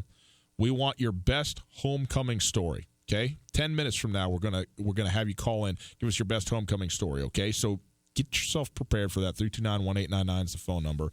You will be entered to win today, tomorrow, and Wednesday. And the best story is going to the Grizzly-Idaho State football game. Pumped about this. Hey, that's going to be a good game, right, Coulter? Well, so here's the thing. I think that Idaho State has this downtrodden reputation, and rightfully so. When Jeff Zammerlin was there, I mean, here's the thing. The whole arena and the orange seats and the 1970s lighting and what used to be like essentially carpet on top of concrete was Idaho State's facility was state of the art when it opened, and they haven't updated it. They aren't playing this game at Washington Grizzly. I know, but I'm just thinking that all adds to the reputation of what people think of Idaho State. But actually, Larry Lewis got Idaho State rolling a little bit in the early 2000s, and they gave actually Montana some tough games, especially in Bobby Hauck's first year. And when they had Jared Allen and the like, they had Ricky Gutierrez, who was a transfer from Michigan. And was Jared Allen good? It's pretty good. Pretty good. That's like Kane Iono always says. He said, the only thing I got left to brag about is I was the Big Sky Defensive Player of the Year one year when Jared Allen was in the league. Pretty good thing to brag about. But what I'm saying is there's this whole atmosphere around Idaho State, and rightfully so. Then when Larry Lewis left and they hired John Zamberlin, it was a disaster. They won like 3 games in the span of 5 or 6 years. It was not good. But then Mike Kramer got him rolling a little bit, and then regressed. But Rob Fennessy, I mean, Idaho State was a game away from the playoffs a year ago. They beat Montana State late in the season, and that looked like a game that could vault them. And then they kind of stumbled down the stretch, and they had a weird schedule. They didn't play enough Division I games. They ended up only being 6-4 against Division I competition. So their 7-4 record their 6-5 record, wasn't good enough because they only had the 6 Division I wins, and so they were on the outside looking in when the playoffs rolled around. Then coming into this year, Tanner Guller graduates, so you don't have your quarterback back who was a 4-year starter. But Bobby Hauck said it today, and I agree with him. He said Idaho State probably thinks they have the best offensive skill players in the conference, and they might be right. I think the only other team that has the complete array of offensive skill players like Idaho State is Montana. Yeah. But make no mistake, we've talked all about the Grizz receivers and how great they are. Mikey Dean is not as elusive or as savvy as Jerry Louis McGee, but he's significantly faster. And if you think that's hyperbole, it's not.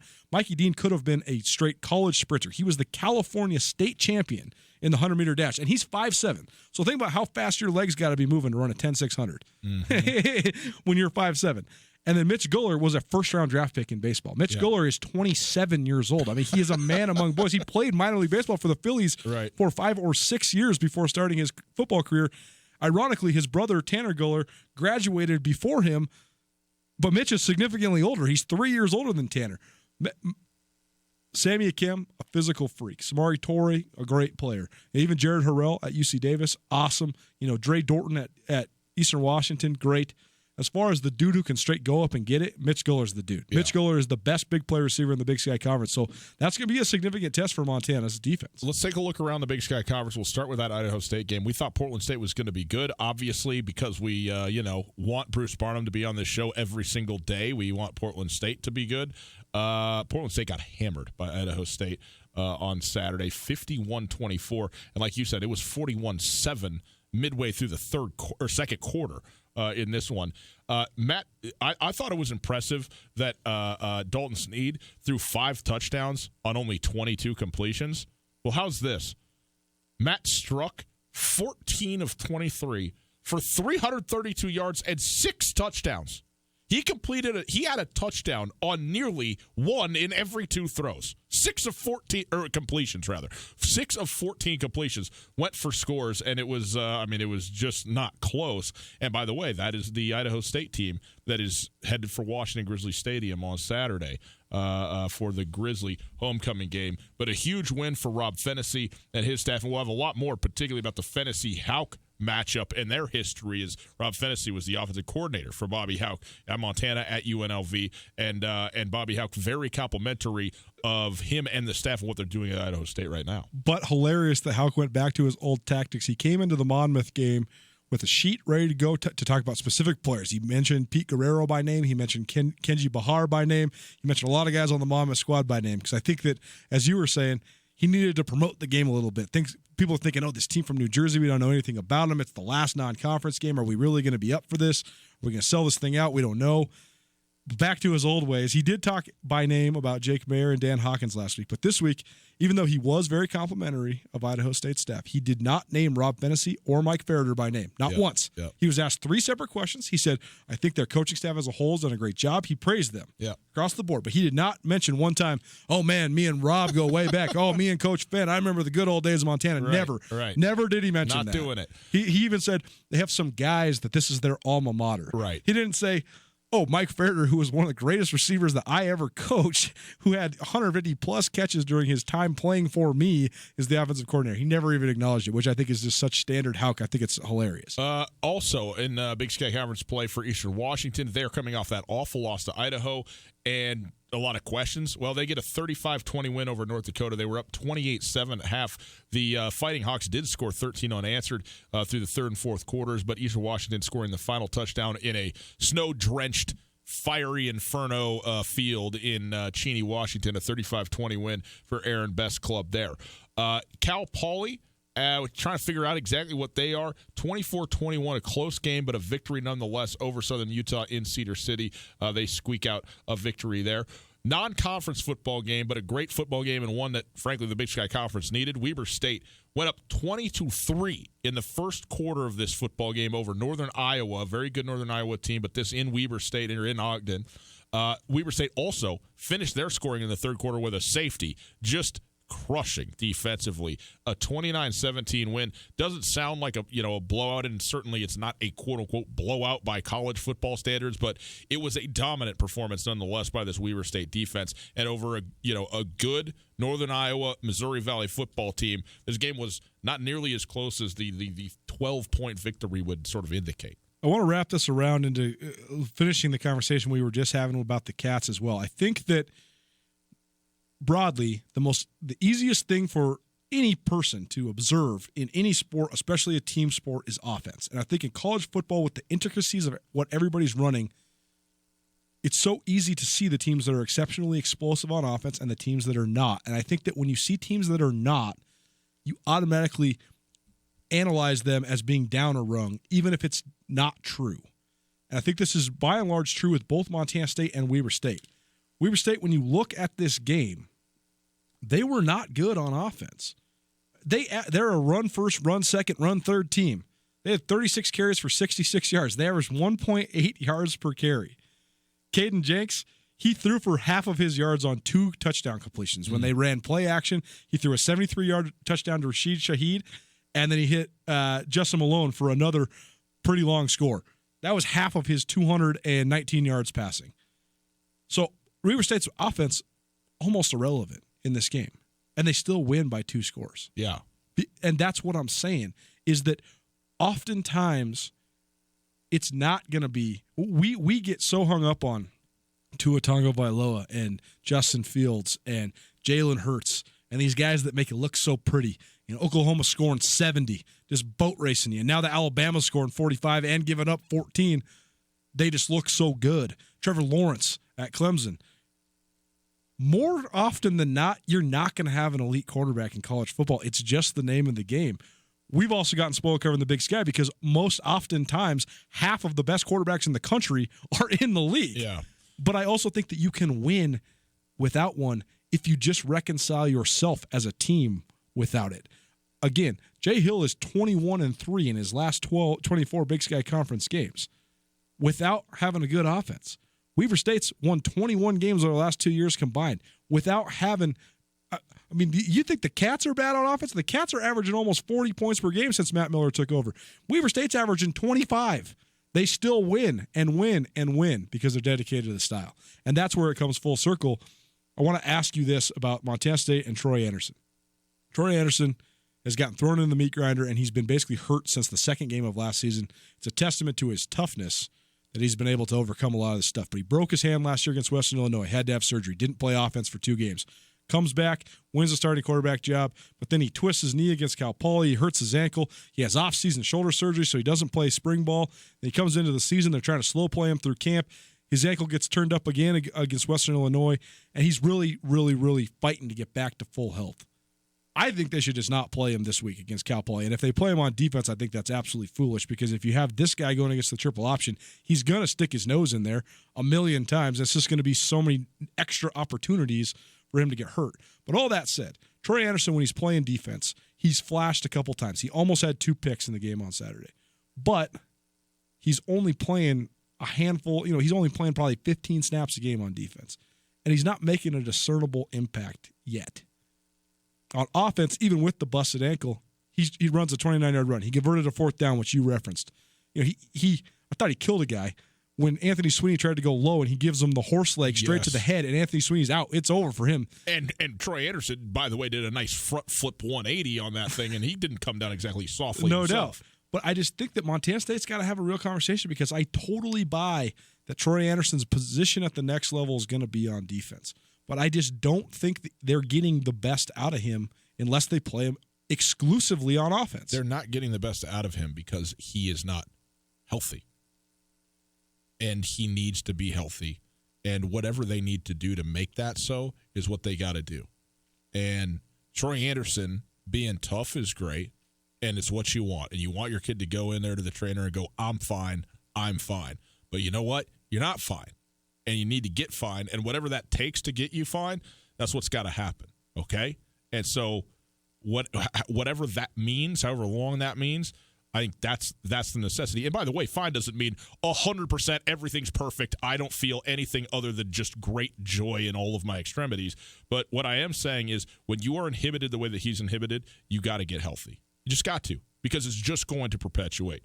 Last one, we got to just talk about Northern Colorado beating the Idaho Vandals, the formerly winless Northern Colorado Bears, 0-4, beating Idaho 27-24. Mason Petrino, 2 touchdown passes, but 3 interceptions, including late interceptions in the end zone.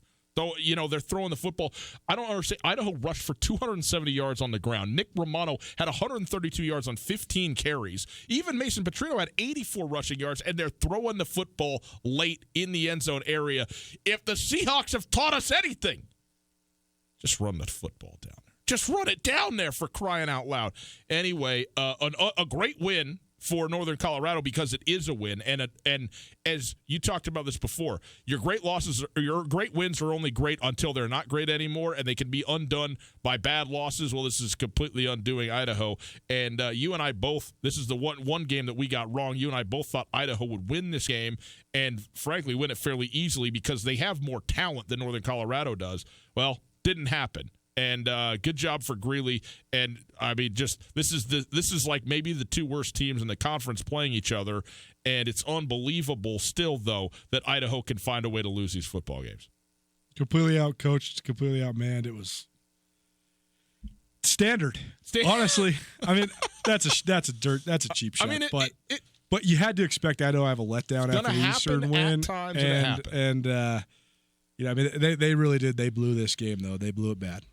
Give us a call right now. It's homecoming week. We want to give you tickets. 329-1899. 329-1899. We got 2 tickets for you to the Grizzly Idaho State homecoming football game. What we want is your best homecoming story. Give us a call right now, 329-1899. We'll do it right after this. Hey, Thursday, October 10th, you got to come hang out with me. Okay, why? Because we're going to make some money for the Watson Children's Shelter. It's a tennis pro-am all weekend long, and Thursday the 10th at the Barn on Mullen from 6 to 9:30 p.m., we're going to raffle off. We're going to auction off players, real honest-to-goodness human beings who are great at playing tennis. We're going to auction them off to you. We're going to make a bunch of money for a great cause, an entity that does such great work in this community, taking care of kids when they are in crisis situations, okay? When people need to be taken care of the most, Watson Children's Shelter, they take care of those kids, okay? So you go online to watsonchildrensshelter.org, you get info and you get tickets, and you come join me. I'm going to MC this thing. I'm going to auction off these tennis players to you, and I'm telling you, they're not going cheap, okay? Because we're going to do something good for these kids here on Thursday. So get out there and be ready to go, okay? Have a couple of drinks if you need it to get out there. We'll have them for you, and then you get yourself a tennis player, and then have a great weekend of tennis, a doubles tennis tournament on Saturday and Sunday, full breakfast bar, lunch, a great VIP party, and hosted dinner on Saturday night is going to be an absolute blast for you. So come out again, the Thursday, October the 10th, 6 to 9:30 p.m. at the Barn on Mullen. Beautiful facility out there. We're going to have a great time. Come hang out and do that. watsonchildrensshelter.org online. Tickets and info, watsonchildrensshelter.org. In Western Montana, we know shopping local matters, and you may think you'd pay more for the quality and customer service that comes with it, but not at Selway Armory. Selway Armory is locally owned with knowledgeable specialists that can answer your questions. In addition to the expertise, though, Selway Armory also has a bigger selection and lower prices than the box stores. When you're in the market for firearms and accessories, save money with the experts at Selway Armory. Selway Armory, 2825 Stockyard Road, Unit E6, and online at selwayarmory.com. Hey folks, Ryan Tutel here with Josh from The Advocates. If you've been in a car accident and need help dealing with the insurance company, you should give The Advocates a call. It doesn't cost anything at all to call, and I'd be happy to talk with you about your situation. You don't want to have to be dealing with contacting the insurance companies and setting up your claim. We can do that for you from start to finish. We'll take the hassle out of the process so you can just focus on getting better. There you go, folks. If you've been injured in an accident, give Josh a call, 640-4444, or online at montanaadvocates.com. There are a lot of lawyers, but you deserve an advocate. Katie O'Keefe's is revamped, remodeled, and ready to become your go-to sports bar in Missoula. Located in the Stevens Center, Katie's offers special drink specials every night of the week, including mixed shots for $1 off every Monday Night Football. On Thursdays, pitchers of your favorite microbrew are just $11. Katie's is a great spot to watch the Grizz game on Saturdays, NFL on Sundays, and if you want to bring your own food, you can. Whether you watch the Grizz or the NFL from coast to coast, come to Katie O'Keefe's, Missoula's neighborhood football headquarters. The biggest reason fall is the Desperados' favorite season of all, the return of those wonderfully spirited UM students, of course. Okay. So football is the real reason the Desperado gets pumped about fall, but you can't have college ball without college, right? So this season, the Desperado is bringing the best of both worlds together with live broadcast of Montana college football and all your favorite college football teams, along with Missoula's best hot wings and coldest beer. Fall has arrived, and there's more than one reason to celebrate at the Desperado Sports Tavern on South Russell across from the Y. Get ready to sing, dance, and laugh until your cheeks hurt with the interactive, unforgettable Dueling Pianos show, October 19th at the UC Ballroom. Dueling Pianos is a gala benefiting Montana children, and you can help by purchasing tickets at montanahope.org. Guests will enjoy a lively evening of dueling pianos, hors d'oeuvres, silent auctions, and raffles. All proceeds will benefit the Montana Hope Project and Catholic Social Services of Montana. Kids 10 and under are free. Learn more and purchase tickets at montanahope.org. School buses are taking to the roads, and they mean something very important. That is, bus drivers, educators, and parents doing their part to get children to and from school safely. Montana motorists share the responsibility to Montana's kids. Be aware this school year, you are sharing the road with our future. Flashing yellow lights alert drivers that the bus is preparing to stop. Flashing red lights means stop. Children are getting on or off the bus. Watch the lights and obey the signals to help keep our community safe for kids. This school safety reminder was brought to you by the Montana School Bus Contractors Association and this station. Tutel and Nuanez on 102.9 ESPN Radio for Missoula. There's nothing wrong when we dance all night. And all I wanna do is get it right. And when the songs up that groove tight. Monday Night Football, Bengals, Steelers. Somebody's going to get a win. Unless it's a tie. Tutel and Nuanez, 102.9 ESPN Radio, SWX Montana Television. Great to be with you here on a Friday afternoon. Nope. Jump forward 5 days. Monday afternoon. Broadcast. Why can't it be Friday? We're broadcasting live from the Kurtz Polaris studios. Kurtz Polaris at 2904 West Broadway in Missoula, Highway 83 in Sealy, online at kurtzpolaris.com. If you missed anything in the show, listen on the podcast. The podcast is available on all your favorite podcasting platforms. The Two Tail Nuanez podcast available thanks to the Wingate by Wyndham Hotel. You can also find the FCS Speculators podcast, brand new. FCS Speculators, a betting podcast, going to be out this week, episode 2, so you can check that out at 1029 ESPN on Twitter and on Instagram. How great is that? Okay, so we're up against it. Gary is entered to win the tickets, but he was cut like Matt Damon on The Late Show because, for time purposes. So we'll get his story from him. We'll have it recorded. And then if he's the winner, we'll play it for you on Thursday. We do the giveaway. Good job for Gary Coulter tonight. The Pittsburgh Steelers are a 3-point home favorite against the Cincinnati Bengals. Monday Night Football. Who you got? Man, tough. It's not tough. You got the Bengals, man. The Cincinnati Bengals. But, the Steelers are sort of reeling right now. They're the better football team, oddly enough, and Pittsburgh is reeling with a backup quarterback, and I think the Bengals, as road underdogs, are probably going to win this game straight up. That's what I think is going to happen here. Nick Vannett has just been traded for because Vance McDonald is doubtful, and James Conner, Juju Smith-Schuster, two really good players, but they have been underproductive, and this defense is, I don't know, well, both defenses are awful. The Bengals have an actually far worse defense than the Steelers do. Yeah, but the statistics are skewed this right now because of who you've played. Like, if you're saying you're 30th in the league, well, who have you played, though? A lot of times you've played some of the most prolific offenses. A lot of times, a couple of the best-ranked defenses in the league probably play the Dolphins. You know what I mean? Like, you get a lot of statistical benefit when it's only a 3-game sample size from who you played. Fact. I think the thing that we've learned, both in the Big Sky and the NFL these first couple weeks, is that the reason we love football is that it's so unpredictable, especially early in the season. 55-40, Bucs-Rams, is that what you're speaking about? Something like that? Idaho State up 41-7 against Portland State at halftime. There's no one in the world that thought that was going to be the case. The only thing I care about is that Juju Smith-Schuster and Joe Mixon are starting for my fantasy team, and if I get the high score of the week, which I'm on pace to do, I'm in the money. Let's go. Boys and girls, enjoy Monday Night Football this evening. We will continue on all this tomorrow. Look ahead to Week 2 in the Big Sky Conference. Get some high school scores for you from a big week at the high school level. Much, much more. We'll get somebody else entered to go to the Grizzly-Idaho State football game. Till then, have a wonderful Monday evening. We'll see you tomorrow on ESPN Radio. Hi there, it's Les Schwab Tires. We've been helping keep folks safe on the road around here since 1952. That's why you can save up to $152 on a set of 4 select light truck and SUV tires during our fall tire sale. So swing by or book an appointment at leschwab.com. Les Schwab Tires, doing the right thing since 1952. Limited time offer while supplies last. Discount depends on tire size and type. Cannot be combined with other offers. Details at leschwab.com. On Russell, across from the fairgrounds. At the